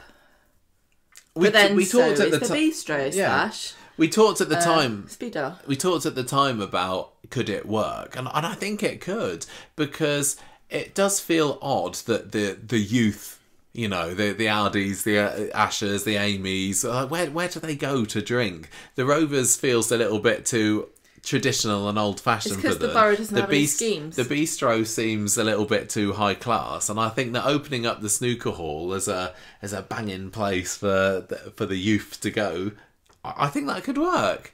But yeah, 5 years later and there's just nothing. Amy could have kidnapped someone from the snooker hall. Exactly. They wouldn't have had to keep using that same set around the back of Roy's Rolls to get rid of the bloody prison slash Chariot Square Hotel slash hospital set slash police station and insert snooker hall here, please. I think that the snooker hall, or whatever it would be a place that people would visit more often in real life than all of those snooker other places that you just listed. And the other thing that they've dallied with but decided to drop was a gym. Yeah. That lasted about a year, didn't it? I think the gym was a good place. I think it was too small. I don't know why. I don't know why they got rid of it. maybe the actors are like, I'm not doing this and performing. I don't know. You can get bent. But, I mean, the other place that is vastly underused and is a place for people to congregate is the community centre. I don't think many people like going to community centres. I don't mind. Michael, I'm going to tell you that there are probably more people that go to community centres than go to pubs these days. Do you reckon? Right, 2019, he pulls out of the snooker hall sale, but Carla buys him a boat. Big mistake. So he can do it up and then he can sail it around the world.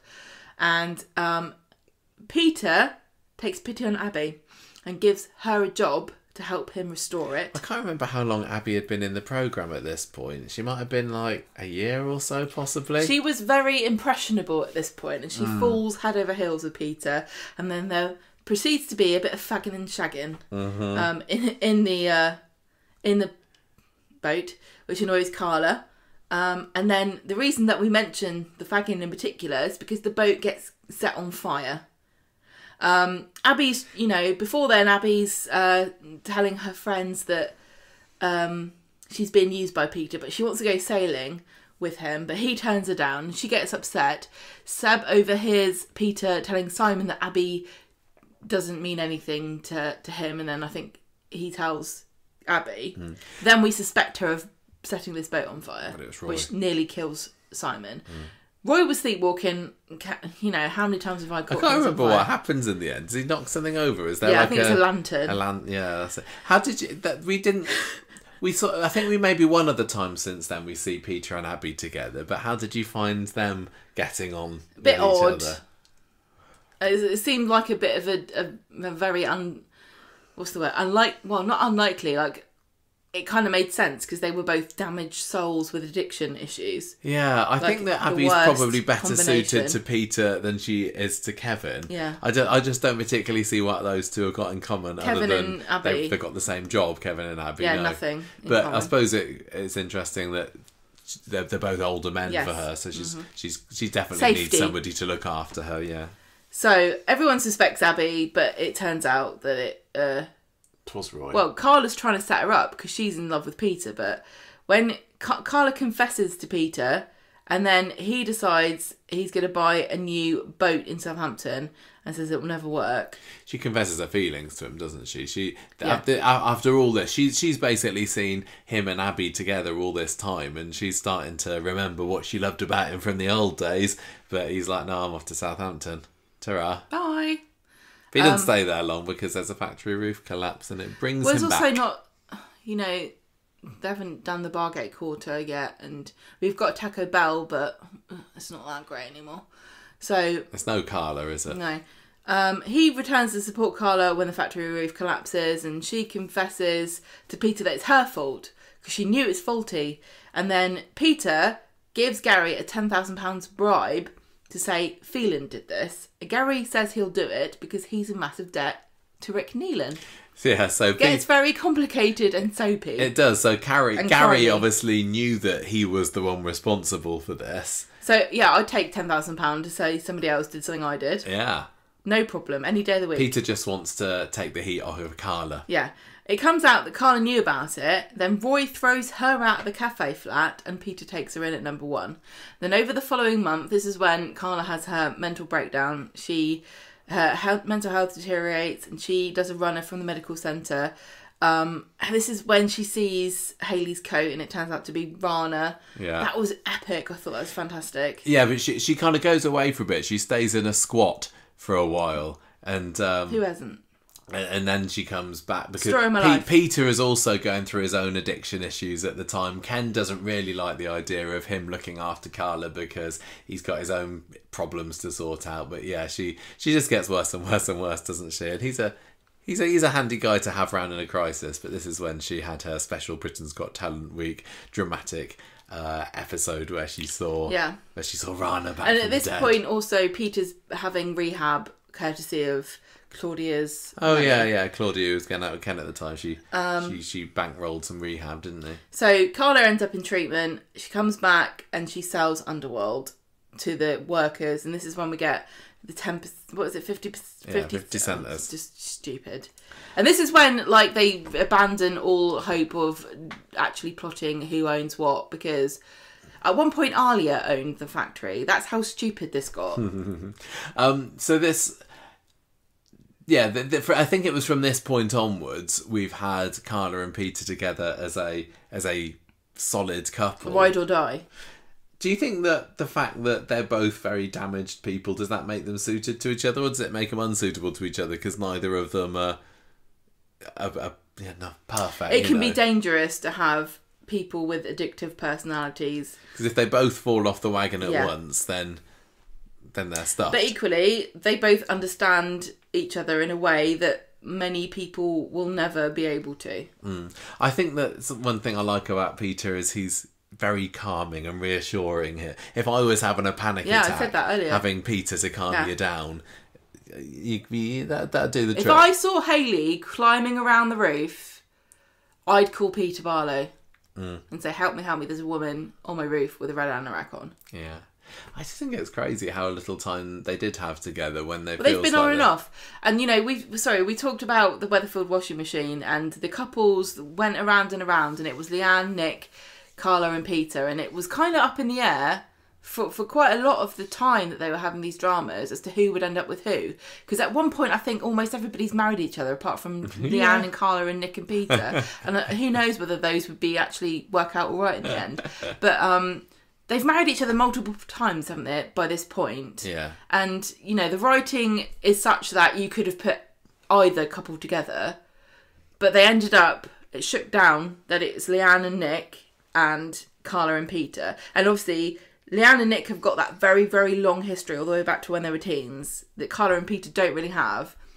But I think there's something to be said about finding each other in kind of a bit more of a middle age. You know, they both know what they want out of life. They're both calm down somewhat. Carla had definitely calmed down. She's not the same person as she was.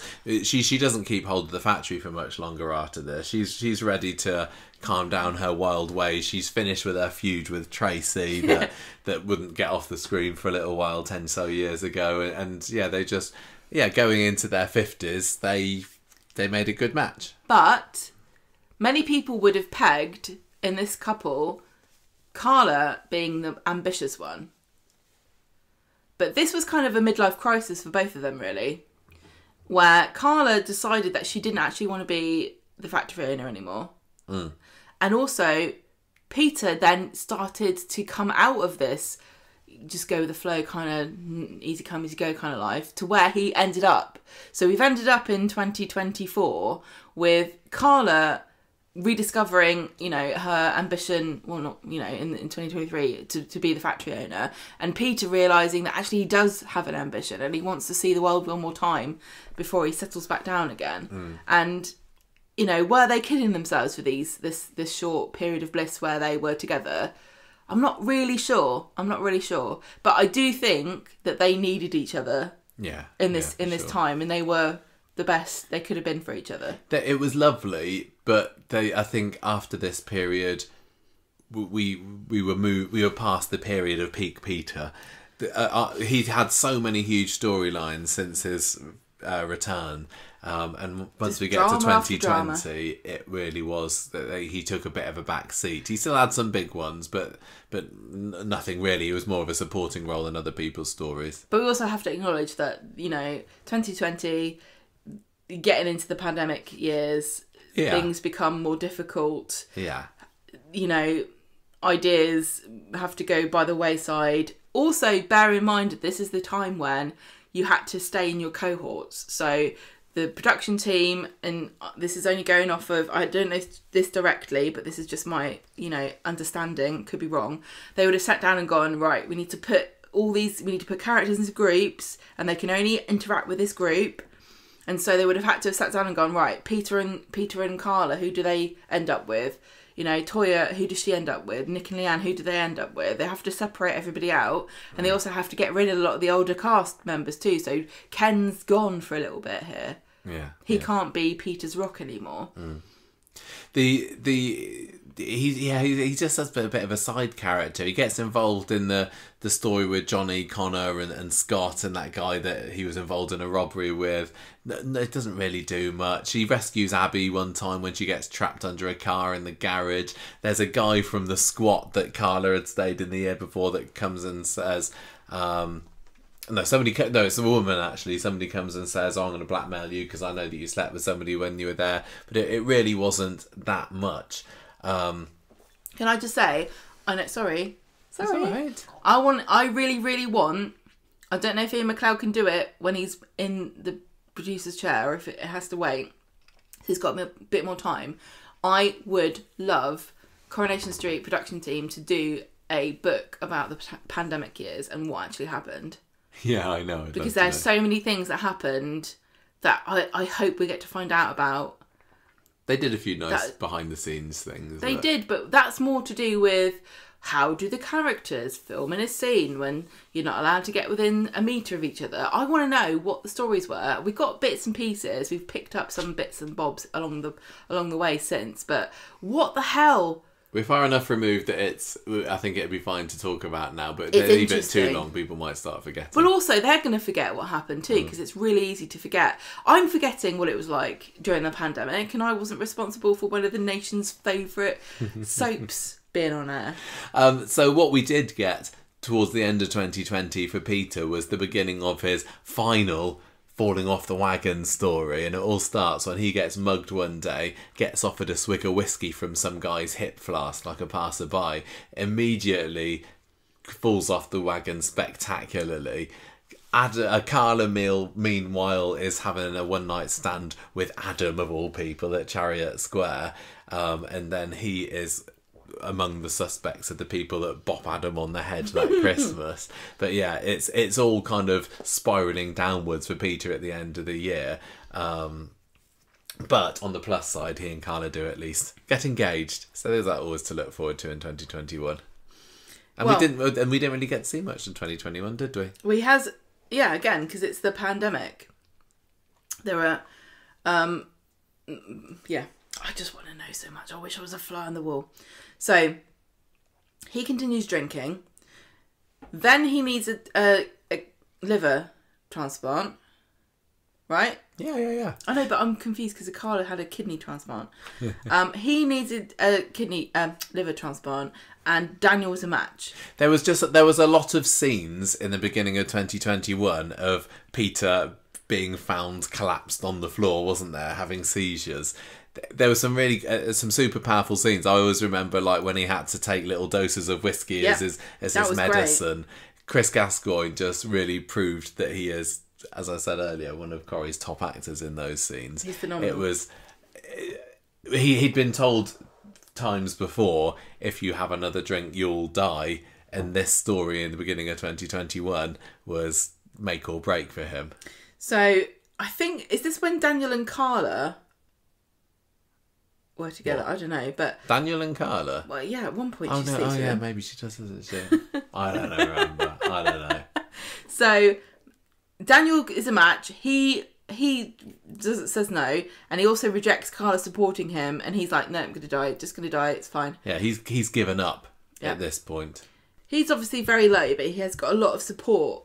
And this is a quote from Chris. He got so low that he's totally lost sight of the fact that he really needs to be there for his son. See? What's happening now? Yeah, he's not there for his son. He's not. Simon is having to deal with Leanne's grief. This was Ollie, all on his own. But the drinking has made Peter selfish and oblivious to what's happening around him. He really did come across as quite selfish at this point, didn't he? Like everybody wanted to support him, but he'd just given up. Yep. And being an addict makes you inherently selfish. Yeah, he never wanted to be back in this position again, and it was like, well, whatever. Yeah. So his conditions worsen. He has toxins in his liver failure. He agrees to go on the transplant list. He secretly weds Carla, and then he has a bit of a drama when he collapses at the ceremony. Oh yeah, he does, doesn't he? Yeah, he's kind of like sweating and panicking through the ceremony, and then they get back to the street, and he face plants on the cobbles, doesn't he? He gets his liver transplant in June, and we find out, a bit more about who that is this year. Yes. And then he has a quiet the rest of the year, which I think good for him. Yeah, he kind Is of. this when does he collapse over Tommy Orpington? I don't think He fights with Ken. I don't Have you remember. written that down? No. Oh yeah, he did. He punched Ken, didn't he? Yeah. I can't remember when that was. They had a little bit of a scuffle. It was on like the 50th anniversary of his mum's death, wasn't it? So that must have been in late 2021. Oh, Val. Yeah. Was that when that was? We No. don't. Oh no, that was no. I don't know when that was. Doesn't matter. Doesn't matter. Okay, so yeah, Peter's had a bit of a break for 2021. 2022, we are nearly caught up with the current day now, and his main story, which I don't feel went as far as it should have done, but maybe it wasn't. They didn't realise how much we'd be into it. But it was this Dr. Thorne story, the Mr. Thorne the surgeon, Mr. Thorne. where we find he goes to the hospital to find out that his new liver's all working up and working properly, and Mr. Thorne is this arse who, arrogant. Yeah, and I'm going to say that there are unfortunately too many people like this in the medical profession, but God knows we need them. Well, we hear him on the phone bragging to somebody that Yeah. when he transplanted Peter's liver, he did it in super fast speed for a bet. Yeah. And then it transpires Nicked that he his- took a picture of it, I think he put it on social media, I can't remember. He put Foie gras. Yeah, does anyone want any foie gras? And he was just so arrogant and cocky and Pompous, entitled smug. and just the sort of Everything person that you hate about rich people. yeah. Peter wasn't into that sort. He's always been kind of a simple guy, hasn't he? And having this person playing with his life, it kind of got his back up somewhat, and he ends up punching him when he encounters him in Chariot Square one time. And the thing about the Mr. Thorne story is he kind of got away with it at the end, didn't he? There was Peter complains to the GMC, and they say, "Oh, there's nothing we can do about it." And then Peter tricks Thorne into recording a confession on his phone, but then Thorne tricks Simon into getting the phone back off of him, and he basically just bogs off to Philadelphia to live a happy life. And it was just a kind of frustratingly unsatisfying ending to the story, where we're used to on this programme seeing the villains get their comeuppance, and Thorne just didn't. But it was I can't remember the name of the guy who played Mr. Thorne, but he was so nasty and charismatically, irritatingly annoying. I wish that story had gone on for longer, but I guess it partly set the wheels in motion for Peter to become he was just kind of a bit anti-establishment and anti-the man, and he got involved in the protests and stuff with Spider and Griff at the end of the year, didn't he? And then he became a white supremacist.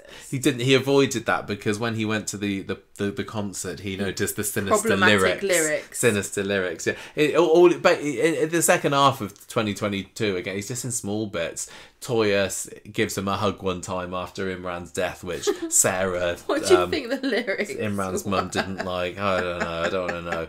He's there as a bit of a helper-outer for Tim's impotence problem. He decides that makes it bartering sound like is he better helped than hold money. his penis up. Maybe worry. he did. I don't know. Don't worry, I know how to make it hard. Come and go with me. So anyway, we're left at the end of 2022 with quite a different Peter who's got a new outlook on life, all because the NHS, the bedrock of all that is great with Britain, had rejected him and made a mockery of his lovely liver, and it kind of fits with his personality in that he was always a bit of a free spirit, wasn't he? And this, no, as in I'm getting a look. He came back from LA that time, like you said, 10 years ago, with a bit of a more chilled, relaxed outlook on life, and he didn't need to follow anyone's rules if it didn't fit his outlook on life, really. But anyway, on to 2023, Gemma, you get to do the final year of Peter. How did we get to the stage where he is no longer part of Coronation Street? So sad. Well, he gets his bartering, doesn't he? Yeah. And in the last year, he decides he wants to barter a bargee to a motorbike. Yeah, Griff gives them some funny ideas, and although the racism doesn't stick, the idea that don't be a capitalist. They're like, oh, he's like, yeah, I think that'll Something be my about goal for 2023. crayfish as well, but I don't think you got that either. He gets a motorbike. There's a lady who wants to get rid of it to teach her husband, who's a cheater, a lesson. And that's the end of that, really. Could have been a whole year thing, but we're not bitter. He supports Carla. She's got a psychosis, which is actually because of Stephen drugging her. But it seems like it's her mental health crisis coming back. But he supports her and he pays for her to go to rehab because he finds a watch in his car that he sells. It turns out it's actually Rufus's. And his widow, Lou, finds out that he's done this. And so this is when Lou gets involved with... she turns out to be a knicker lover. He needs 1,000 knickers made tomorrow. And so the only place to get them done is Underworld. So Carla goes into business with her. But then she discovers that Peter's stolen this watch and sold it. So Carla and Peter have got no choice. They've got to pay Lou back. And they end up in major financial problems. I was going to say minor, but that would have actually been correct because she did have £250,000 in her bank account. She could have just given her 10k to go away. But they're having problems, and they're also worried because this is when Carla thinks that she's knocked over Paul in the van, and she's also Ryan, who is her nephew, has had an acid attack, so she's got a lot on her plate. Peter himself is just a bit of a supporter this year, isn't he? Yeah. He's just kind of... Carla's having a rough time at work. Peter kind of gives her a hug and a there. Ryan comes to live with him after his acid attack. Peter's like, how long is he staying with us? But also, she's struggling and she's feuding with Stephen. And towards the end of the year, he gets more and more paranoid, Peter, about Stephen and what he's up to, and believing Carla's hypothesis that he's been drugging her.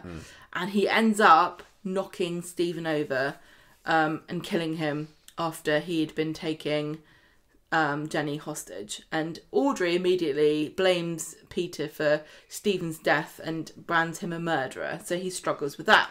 But even though the police dropped the case against him, he's still struggling with this because he is the reason why Stephen's not alive anymore. And I think anybody would find that a difficult proposition to live with. He kind of makes peace with it in some way, doesn't he? Because he says, I thought that he was going to attack Jenny. There was a bit of a thing with, he dropped the bottle. Stephen wasn't an immediate danger to...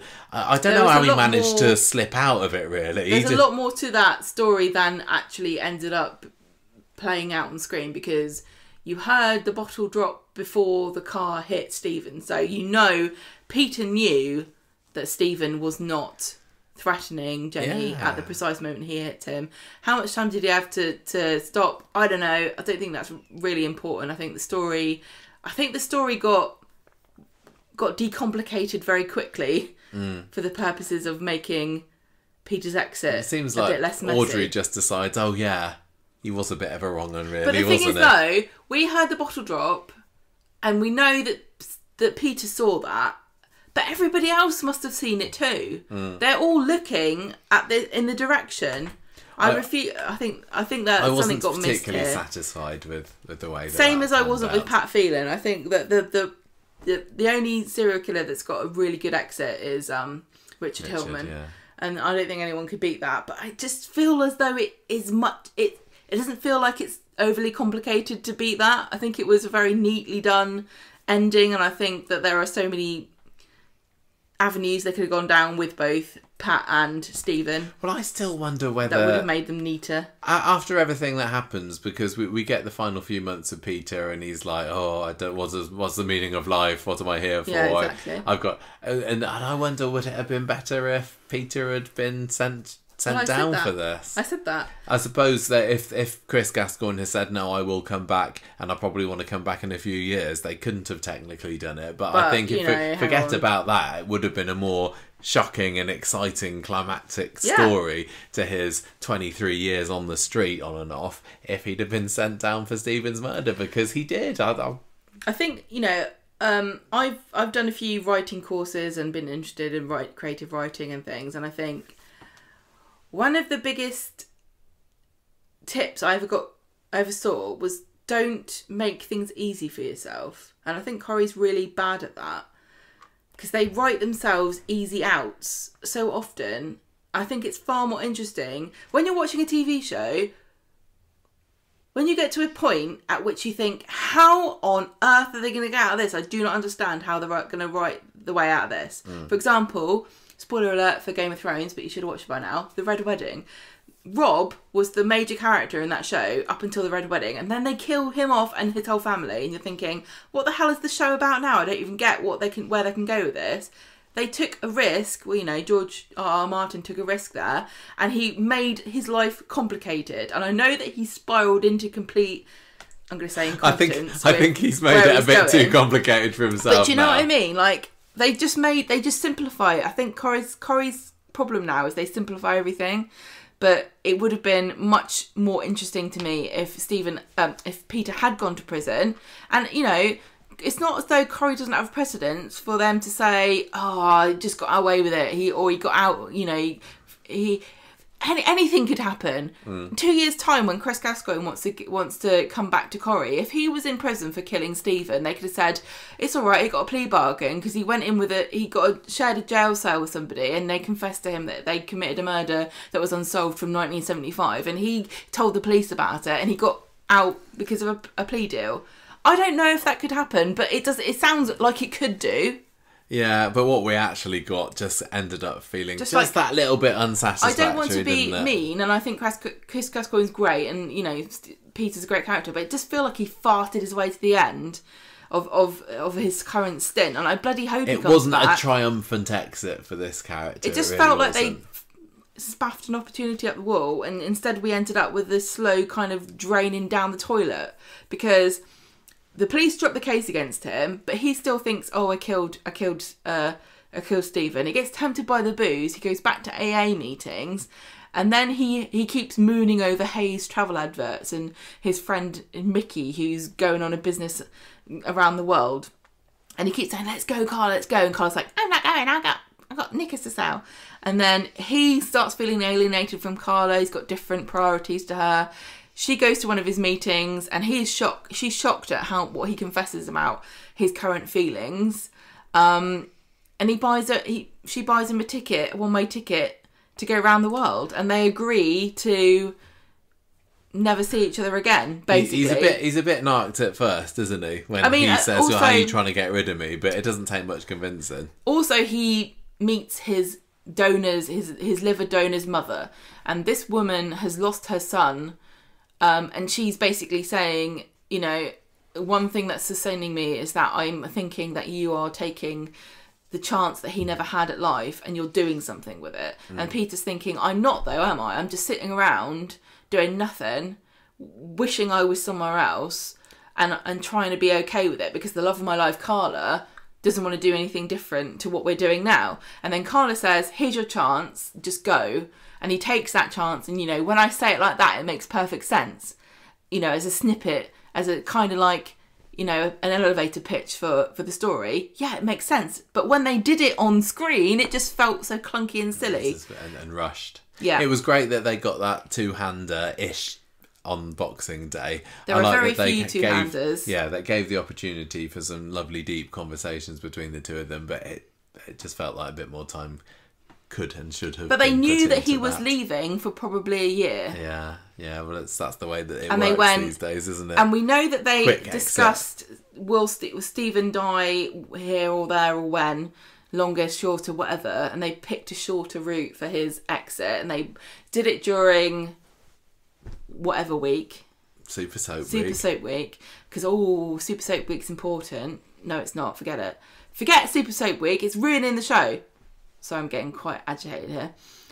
Instead of leaving Stephen's exit and Peter's exit for Christmas around that time, having a really great bombastic exit for both of them, they decided to do it in October when everyone could see it coming a mile away, and just to have him tapped on the butt with a car that kills him, and then Peter just cries about it for 2 months, and then goes on a cruise. Well, he Why stays didn't he very end up quiet. in prison? There was It another would've one of been these exits. It just like they had two choices, and they went with the poorest option because they didn't want to shut the door on Chris Gascoigne, which I understand. But you got writers who can come up with anything. Just trust them that in 2 years' time, when Chris wants to come back, they can write in a way of doing that. It was another one of the exits where you kind of thinking, I'm pretty sure he's going at Christmas, and we're getting, close to mid-December, and we've not seen much of him. And they're just going to rush this out the door, and they kind of did. I do like that he's a bit of a wandering traveller. I like that he can't resist the lure of the sea, and you got this character that swans in and out. So in a way, it wasn't, it made more sense for him to exit in that way than it would plenty of other characters. But yeah, just ever so slightly unsatisfied about it. But do you actually think he's going to come back? Are you expecting a return for Peter? Yes, I really am. Chris Gascoigne's he's like a Jack in the Box on Coronation Street. He pops up every few years. I don't know why he wouldn't want to come back. Peter's not dead. He's just travelling. He's a great character. He's good income. He's still got plenty of links on the street. There's always opportunity for Barlow to come back. He's got loads of friends on the cast. Yeah. I don't know why you wouldn't want him back. There's so many ways to write him in. Carla's still there. His dad's still there. I don't know. Leanne's still there. Yep. Yeah. The siren call of all those lovely motivations. Yeah.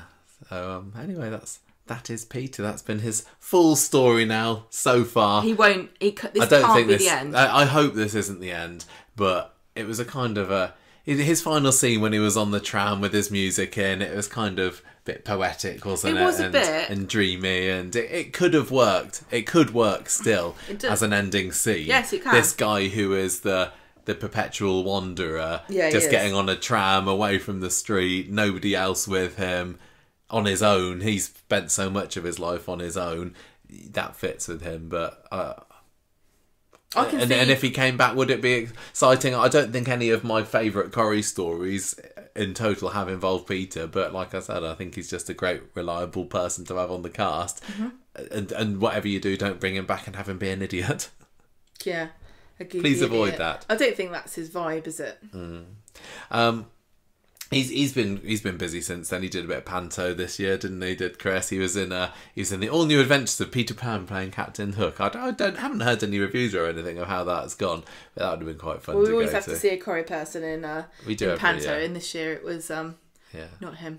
He spoke in I don't know what you think about this. He spoke in 2018 about the possibility of Peter literally drinking himself to death, which was certainly on the cards. He said, well, if there's a story where he basically drinks himself to death, which would be a brilliant storyline to play out, I'd be dead, and I'd like to do that.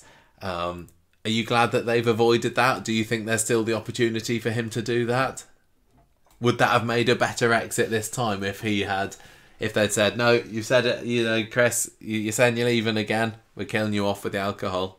Even from 2018, 2024 Corrie is a completely different animal. And I think that they would really struggle to do that story now. I think there's a lot of baggage involved with issues-based storylines. I think maybe they might have caused themselves issues by doing issues. Is that a positive? They've got to always think about their social responsibility, and it's not because soaps are inherently have a more responsibility than anyone else. It's because they've signed themselves up, in a sense. They volunteered for this now. They said, we want to be the place that you come to for life advice. And so to have an alcoholic who struggled on camera since the year 2000 and had a liver transplant, is it irresponsible to have that character sort of return and then die of alcoholism? Or is it a more responsible storyline to say he's overcome it, and we're going to say right now and pledge that this character has overcome that and put it behind them? Would it be more powerful and hard-hitting if he actually died, though? Is that going to put people off? But that's what I'm saying. Yeah. boozing. What are you doing? Are you enabling people by saying it will turn out all right? I know you're an alcoholic now, but don't worry about it. Peter's all right. It'll turn out all right too. in the end. Or is it irresponsible to say, I know you're struggling, you're an alcoholic, you're seeing Peter on screen, but no matter what you do or how hard you try, in the end, it's going to get you. They could have gone there just a couple of years ago, though, couldn't they? When he was having his seizures on the floor and when he was having his new liver rejected. Yeah. There was a time where you think, well, is that actually going to kill him? I suppose, at the time we thought, well, we haven't heard that Chris Gascoigne's leaving. I'm not too worried about it. But if they'd wanted to do it, that would have been the time. It's really difficult, and they're in a position of incredible responsibility, and I'm sure that they spend a lot of time with experts talking about what the ramifications of these storylines are, and they've had situations in the past where things have been unexpected. They've had an unexpected response from certain things, but erring on the side of supporting people going through something has never steered them wrong. And I think that, for example, with Aidan's story, even though his story ended in a really tragic way, it was supportive of people who were going through that. But would that be the same result if Peter died for people who are struggling with alcoholism? I don't think so. I think you need hope. I think that... I don't know. I think that as a shock death, and just to say this was... I know, but that's what I mean. This is why they kind of caused themselves a problem, and I don't know what I would do in the same situation. They've kind of set themselves up as sort of being, the moral kind of centerpiece of British television.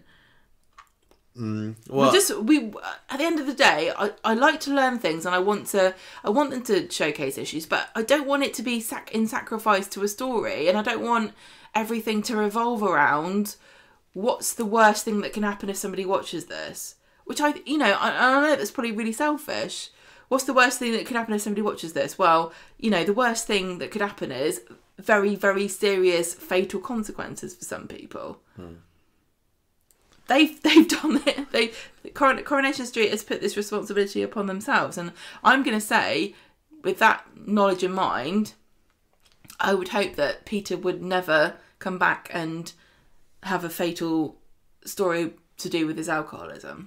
I think it would be a kind of a shame, because we were told he's got one more drink till he dies, and then they were able to almost give him a bit of a reset with a new liver. And I think if they started going down that storyline route again, it'd feel a bit like, here we go again. I like the idea that he has triumphed over this now, and it's always going to be there. You're always an alcoholic. It's always, you have to be careful.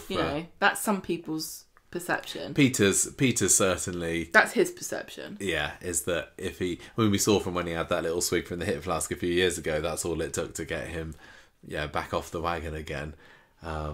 It's very complicated. It's a can of worms in a sense. I think he's maybe too important a character to lose that way as well. There was one interesting interview that I read with him the other day where he was saying, well, you don't need me. Daniel's kind of the future of the Barlow clan now, not Peter. And I certainly don't see the Peter Barlow through Simon Barlow lineage being the weakest branch of the Barlow tree. And Daniel is a lot more of the young Ken than Peter was, but I know. But if I'm thinking of where's it going, I'm definitely thinking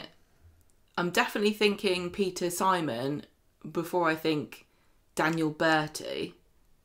Is that just because Bertie's too young? We've got to wait a long time. Bertie's not a Barlow to me. I think he is. Definitely. They're going to have to do a lot of work to make him a Barlow. Well, they don't have to worry about that for a good 10-15 years anyway, and who knows what shape the street will be in. But it'd be very interesting to see whether, because obviously Daniel doesn't even have the Barlow surname. No. Will Bertie Osborne ever become Bertie Barlow? Yeah, I don't know how it would happen, but you're right. The name does carry a lot of clout there. It really does. It's important. And, this is coming from somebody who kept my own surname. And I certainly don't want the patriarchal surname thing to be a big deal, but in Coronation Street, it really is. It does. I think that we've got Tracy has become Tracy MacDonald, but I'd like kind of maybe Amy, if she ever gets married, to keep her own surname. I think that if anywhere that Although she's not even a proper Barlow anyway. She's either. Amy She's Barlow. not a Barlow by blood. But that's her name, isn't it? Yeah. She's Amy Barlow. I'd like her to stay as Amy Barlow. So who's the best grandchild? Amy, Simon, or Bertie? Best in what way? Who's the Barlowist grandchild? I think Amy is. I don't know. Even though she's no relation. Yeah, because she's been with, she's Tracy's daughter, and Tracy has been in it pretty much. And Tracy really was Ken's daughter more than she was Ray's daughter. Yeah. So maybe we don't need Peter to keep that line going. I don't know. Well, he is an important character. Yeah. And he's been in it for a very, very, very long time, even if it hasn't been played by Chris Gascoigne. I can just imagine there being a scene where he died. Like, can you imagine Ken at Peter's funeral? That'd be utterly tragic. It is tragic. Yeah. But I can imagine that more than I can imagine. That's what happens when you vow to live forever. Definite possibility of burying your own children. Right, shall we end it there? I think we have said all we've got to say about Peter. We've definitely given Peter's years from 2013 on a bit more attention than we did his birth. Just a tad. He's I mean, out of all those stories that we discussed today, which one would you say was your favourite? Was it the relapse and the liver transplant? Was it him with Toya? Was it? I don't know that. I feel like Peter's story, I guess, feels a bit more like a real person's life story than a lot of other characters who've just had big set pieces and they lurch from one to the other. You're right. Yeah, you're right. There were definite kind of, this is the bit where he's in prison and this is the bit where he's in the Rovers. If this was a biography of a real person, I'd go, gosh, that was an eventful life. But I wouldn't say that sounds wrong. He's not had huge periods where he's not had much to do. Yeah. But equally, I wouldn't say he's not really been the face of the show at all. He's had a sad, long life. Yeah. I was so impressed with the stuff from a couple of years ago when he was collapsing all over the place and foaming at the mouth. He was good, yeah. I thought it was so good then. And I did enjoy the stuff with him and Toya, but that was more because Toya was fantastic and complicated. And the Jim McDonald storyline with him is always going to be a winner for you. A winner for me, yeah. Right, anyway, sorry, I said we were going to go. What were your favourite bits? What are your favourite Peter moments? Bits. I think probably one of the most iconic bits was when he pitches up at the 40th with his knapsack over his, Yeah. And that's the thing about Peter. He turned up in the year 2000 with his duffel bag like propped under his hand, propped over his shoulder, and when he went off to this round the world adventure. Yeah, he wandered in and he wandered out, didn't he? He took about the same amount of items with him in his little duffel bag as he arrived with all those years before. So what's he got to show for the last 23 years? You could say that, but you could also say it's like he collected baggage and then he shed it. Yeah. And he ended up. It's kind of zen in a way. He's quite a zen character. Yeah. We should do a book, a Christmas book for the toilet. The Zen of Peter Barlow. I think that if we were going to count his whole time and which one's my favourite, I think the Bigamy story definitely holds out pretty strong. I don't know what I would say for my favourite Peter moments. I think just crying over. If I think of Peter, I think crying over a whiskey bottle, or walking around with a duffel bag over his shoulder. Right, anyway, I'm going to attempt this to go. I just didn't want this to end, but end it must. We must have our dinner. Enjoyed that, did you? Yeah, I enjoyed that. I hope people enjoyed listening and reminiscing over the last escapades that Peter has been getting up to in the last 15 years. But if we have missed anything, as always, or if you've got anything particular that you want to say about Peter, do write in and let us know. How long has he been in the show for? What, the character? The character? Not since his return? Since 1960... 65, whatever. Is it? Yeah. Really, honestly, I know we say a jolly long time. I know we say Coronation Street's the story of Ken Barlow because he was 18 in the first episode and he's still in it now. But Peter Barlow is probably one of the earliest births on Corrie that's still in the show. Oh yeah, for sure. Easily. Well, he's definitely the Is it not the story of Peter Barlow? Yeah, but he did have too long a time. He's been in and out of it, but yeah. Well, anyway, I'm sorry to disrupt your That's okay. finale.